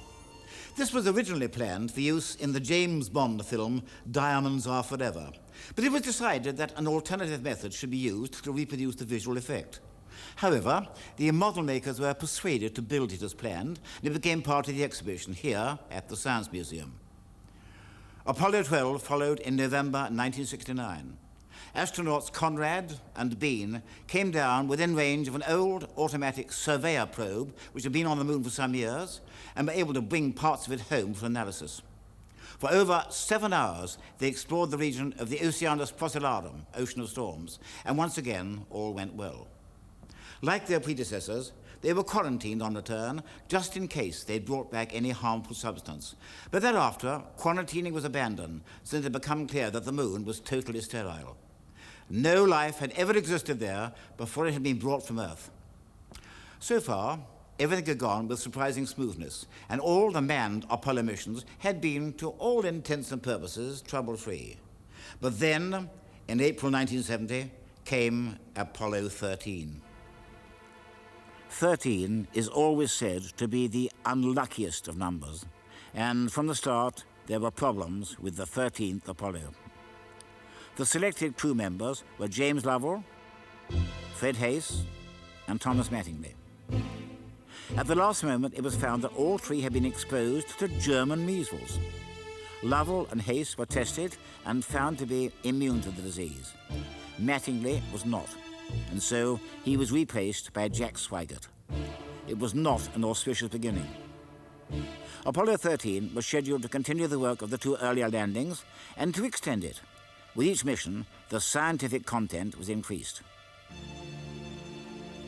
The target was the area of the ruined crater Fra Mauro in the waterless Mare Nubium, or Sea of Clouds, one of a group of 3 craters.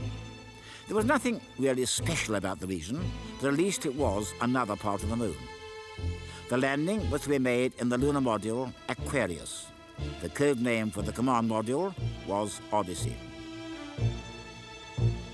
During the launch, one of the motors cut off early, but otherwise all went according to plan, and Apollo 13 was on schedule as it went on its way moonward.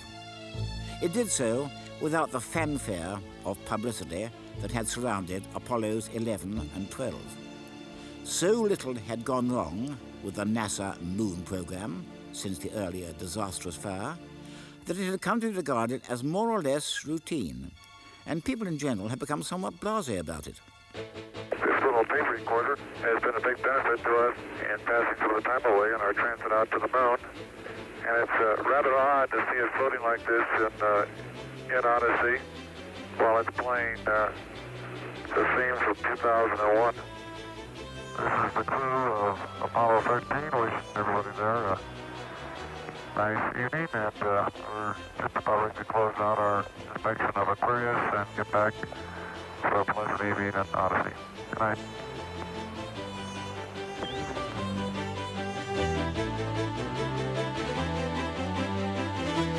Odyssey had to be docked with Aquarius. This obviously was very much of a precision operation.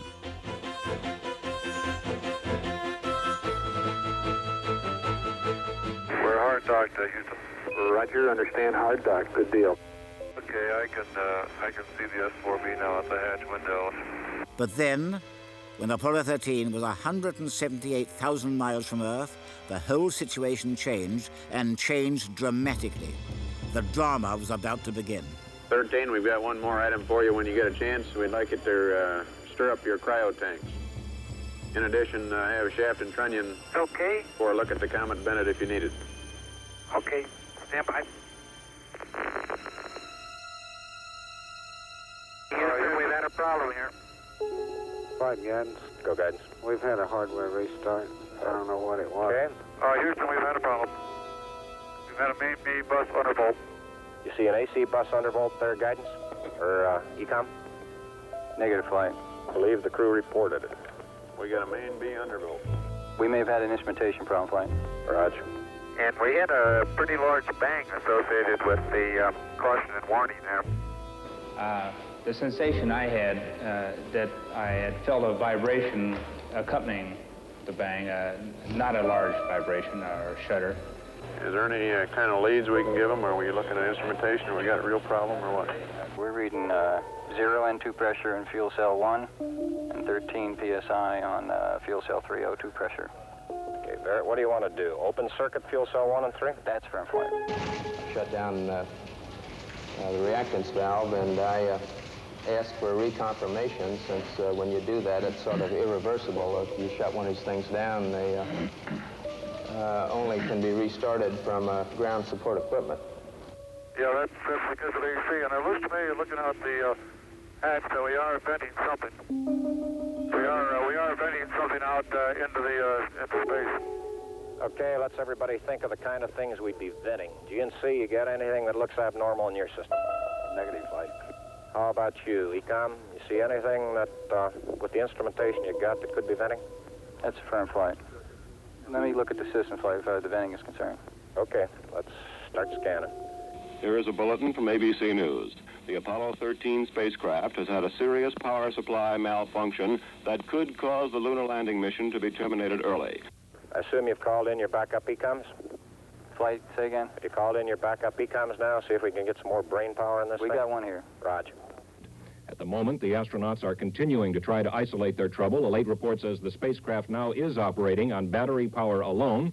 All unnecessary equipment is being turned off. Okay, now let's everybody keep cool. We got the LEM still attached. The LEM spacecraft's good, so if we need to get back home, we got a LEM to do a good portion of it with. Okay, let's make sure that we don't do anything that's going to blow our CSM electrical power with the batteries, or that will cause us to lose the main or the fuel cell number 2. Okay, we want to keep the O2 and that kind of stuff working. We'd like to have RCS, but we got the command module system, so we're in good shape if we need to get home. Let's solve the problem, but let's not make it any worse by guessing. My concern was increasing all the time. It went from, I wonder what this is going to do to the landing, to I wonder if we can get back home again. Okay, ECOM, I'm coming back to you. Flight, go ahead. I think the best thing we can do right now is start a power down. Right about then, it was quite apparent to me that it was just a question of time that the command module was going to be dead. You don't want to get fuel cell pumps off, do you? We can do that on fuel cell number 1 flight. Okay, well, let's make sure we don't blow the whole mission. The thing that concerns me is throwing equipment. We had a problem. We don't know the cause of the problem. Flight, I've got a feeling we've lost 2 fuel cells. I hate to put it that way, but I don't know why we've lost them. It doesn't all tag up. Network from Flight. Flight network. Bring me up another computer in the RTCC, will you? We got one machine on the RTCC, and we got dual CPs downstairs. Okay, I want another machine up in the RTCC, and I want a bunch of guys capable of running D-logs down there. Roger that. What all this means is only speculation at this point. First, though there has been some tumbling or rotation of the spacecraft, the astronauts do not appear to be in any immediate danger. Tell you what, GNC, can you get somebody in the back room to try to figure out what the equivalent delta V is we're getting, so that we can see if we can backtrack to see if we can figure out what's venting. Roger, we'll give it a try, Flight. Okay? When I looked up and saw both oxygen pressures, one absolutely zero and the other one going down, it dawned on me, and I'm sure Jack and Fred about the same time, that we were indeed in serious trouble. The only way to survive the situation was to transfer to the LEM. Flight Econ. Go ahead, Econ. The pressure in O2 tank 1 is all the way down to 297. We better think about getting in the LEM or using the LEM systems. I'd say this is as serious a situation as we have ever had in manned spaceflight. We've always called the LEM a good lifeboat under those circumstances. If at any time in the mission, however, the LEM had separated and we had gotten ourselves into a rendezvous situation or the command module being around the moon, then what you state is absolutely true. It would be a fatal situation. Almost 200,000 miles out in space, an oxygen tank had exploded, ripping off the side of the service module. The oxygen tank, situated here, well, you can see the damage. The Odyssey was disabled. Tell them you from Flight. Go ahead, Flight. I want you to get some guys figuring out minimum power in the LEM to sustain life. The astronauts rode in the lunar module attached to a lifeless command module. The scientific exploration mission had turned into one of survival. Apart from oxygen and the power saved for re-entry, the command module was dead. The guidance platform of Aquarius, designed to land and take off from the moon, would have to be used. The first milestone was to get alignment on the LEM platform.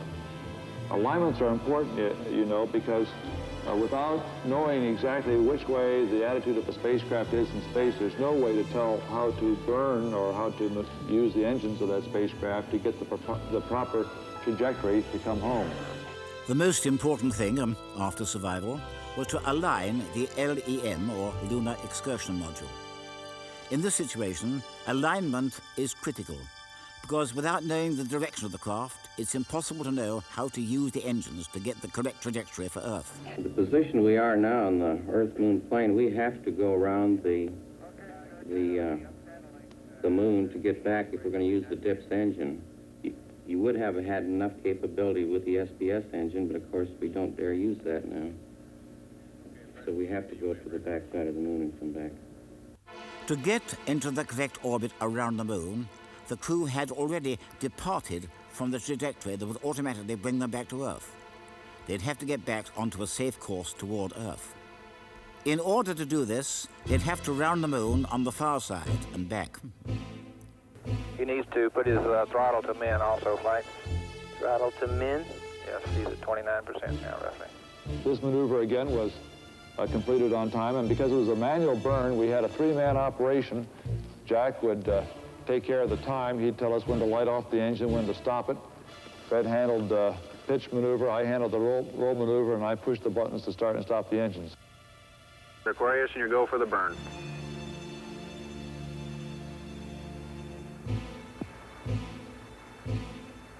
%.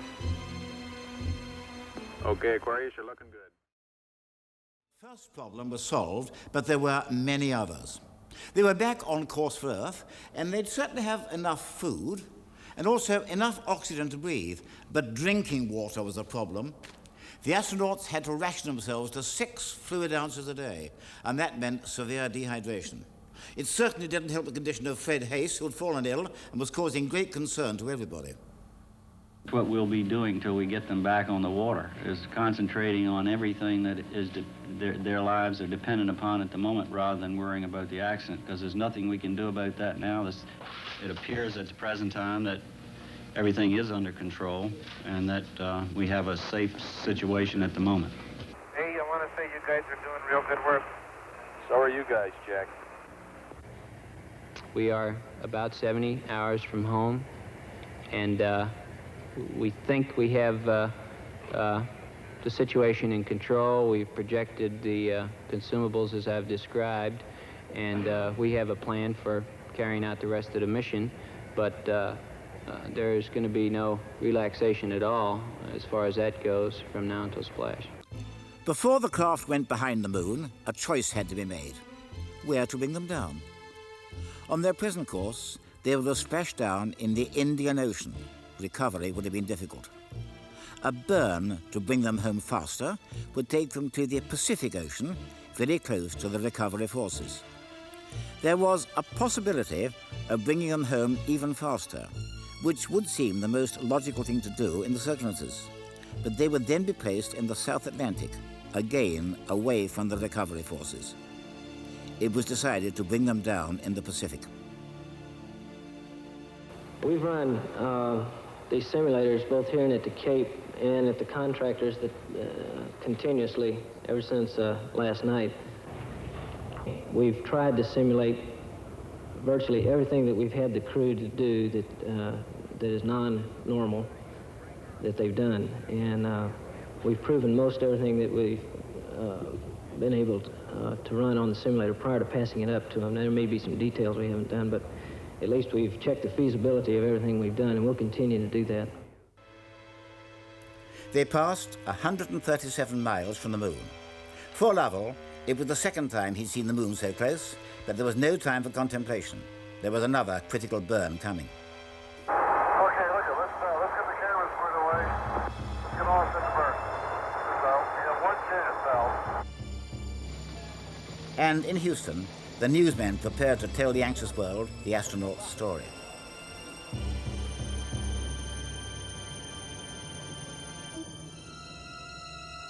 After Apollo 13 had separated from the Saturn third stage, the discarded hardware had been sent onto a trajectory toward the moon.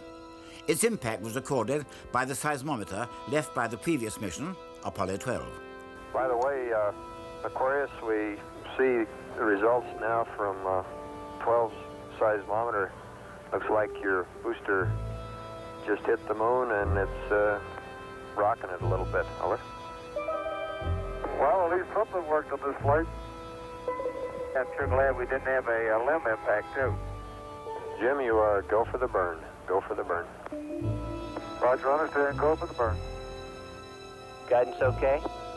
We're good, flight. Control okay? We're okay, flight. Tell me We're go, flight. Inco okay? We're good, flight. Ground confirms ignition. We're burning 40%. West Houston, you're looking good. Roger. Shut down. Roger, shut down. I say that was a good burn. Roger, now we want to power down as soon as possible. Understand. After this, all but the life-sustaining systems were shut down. I think the LEM spacecraft's in excellent shape, and I think it's fully capable of getting the crew back. I think, as we have found before, every time we've put the LEM spacecraft to a test, it's always done much more than it was guaranteed to do, and I think this is a good case in point. The LEM water gun was leaking, and we shut that off. I guess it leaked about a quart of water, I would estimate. But it took me about 2 days to get my feet dry, and of course, I think you were all aware that the temperatures were going down in both vehicles, and it's made for very chilly feet for a couple days.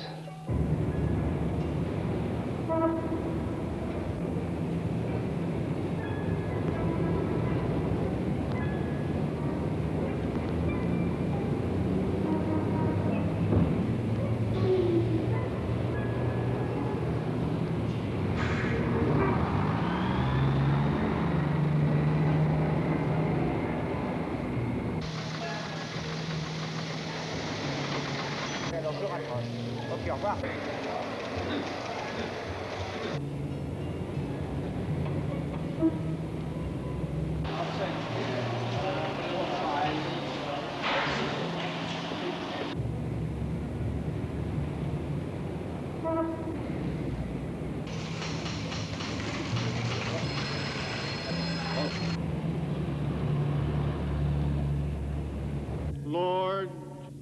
astronauts will come back safe. If I may be serious for one moment and ask the entire audience for a moment of prayer for the crewmen of the Apollo 13. We'll hold silence for a moment, please.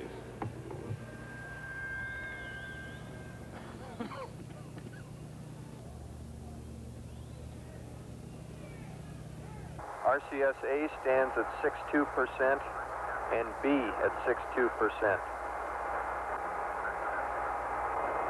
I feel we've gone a hell of a long time without any sleep. We're going to have to start thinking about getting people back to sleep again because I didn't get any sleep last night at all.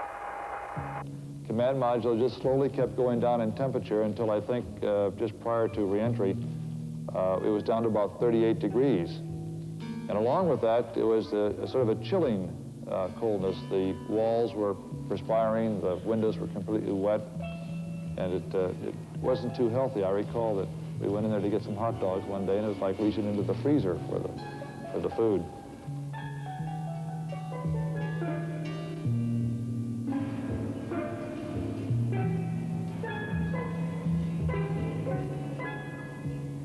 So if you want my opinion of how they handled the situation when it happened, they handled it exactly like we'd expect them to. They were about as well on top of it as anybody could be who knew what we knew, which isn't very much, I'll have to admit. But I think they did everything right within the knowledge that was available to us in a timely fashion, which is what all we expect of them. I think they did a beautiful job of it. The astronauts faced a further problem, their own exhaled breath.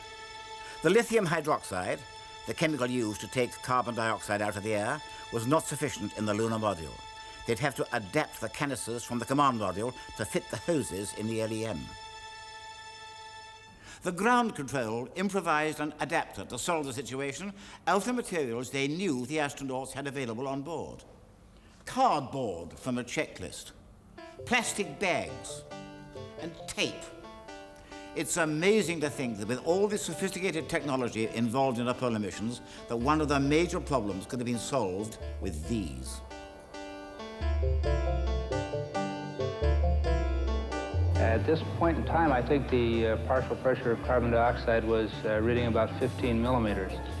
And we constructed two of these things and put them online, and I think within an hour, the partial pressure of CO2 was down to 2/10. So you see that survival now became one of initiative and ingenuity, and it was one which the ground continually helped us along. We had all kinds of people on the ground trying to think up ways of extending our lifetime. There was yet another burn. It was to make a mid-course correction to get Apollo 13 into the narrow corridor through the atmosphere for a safe return to Earth. We're at burn attitude, flight. Knowledge. Ignition. Thrust looks good. Shut down. Hang in there, it won't be long. There were moments when I didn't know how much consumables we had, whether we could make it back or not, but in a situation like that, there's only one thing you can do. You just keep going, and you just keep thinking up where you can get more consumables. And so that's exactly what we did.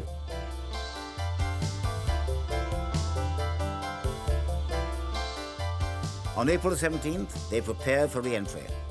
After a small course correction burn, they jettisoned the damaged service module. SF. Copy that. And there's one whole side of that spacecraft missing. Is that right? The whole panel is blown out, almost from the base to the engine. Really a mess. Man, that's unbelievable. Next, they got back into Odyssey to jettison Aquarius prior to entry into the atmosphere. Okay, copy that. Farewell, Aquarius, and we thank you. Okay, LOS in a minute or a minute and a half. At entry attitude, we'd like Omni Charlie. And welcome home. Thank you.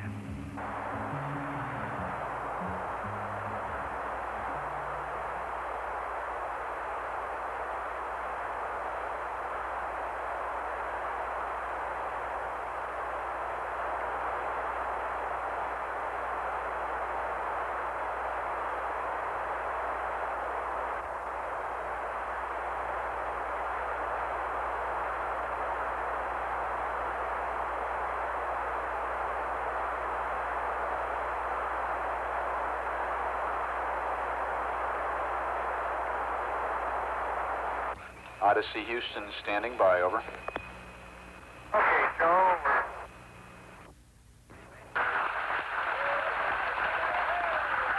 Odyssey Houston, we show you on the mains. It really looks great. Apollo 13, this is recovery, over. They're going through 5,000. Under Apollo 13, this is recovery, and your chutes look good. Apollo 13, this is recovery. We observed your RCS burn, over. The recovery, Apollo 13 is deceptive. Apollo 6 is recovery, over. Apollo 1 spliced in the system. At 12:07 Houston time on April the 17th, the command module Odyssey splashed down in the Pacific. If there had been relatively little publicity when Apollo 13 blasted away from Cape Canaveral, there was certainly no lack of it now. Strangely, for a few days, while the astronauts were in deadly danger, every nation seemed to become united, and there can have been no country in which no prayers were said for their safe return. But in what shape were they?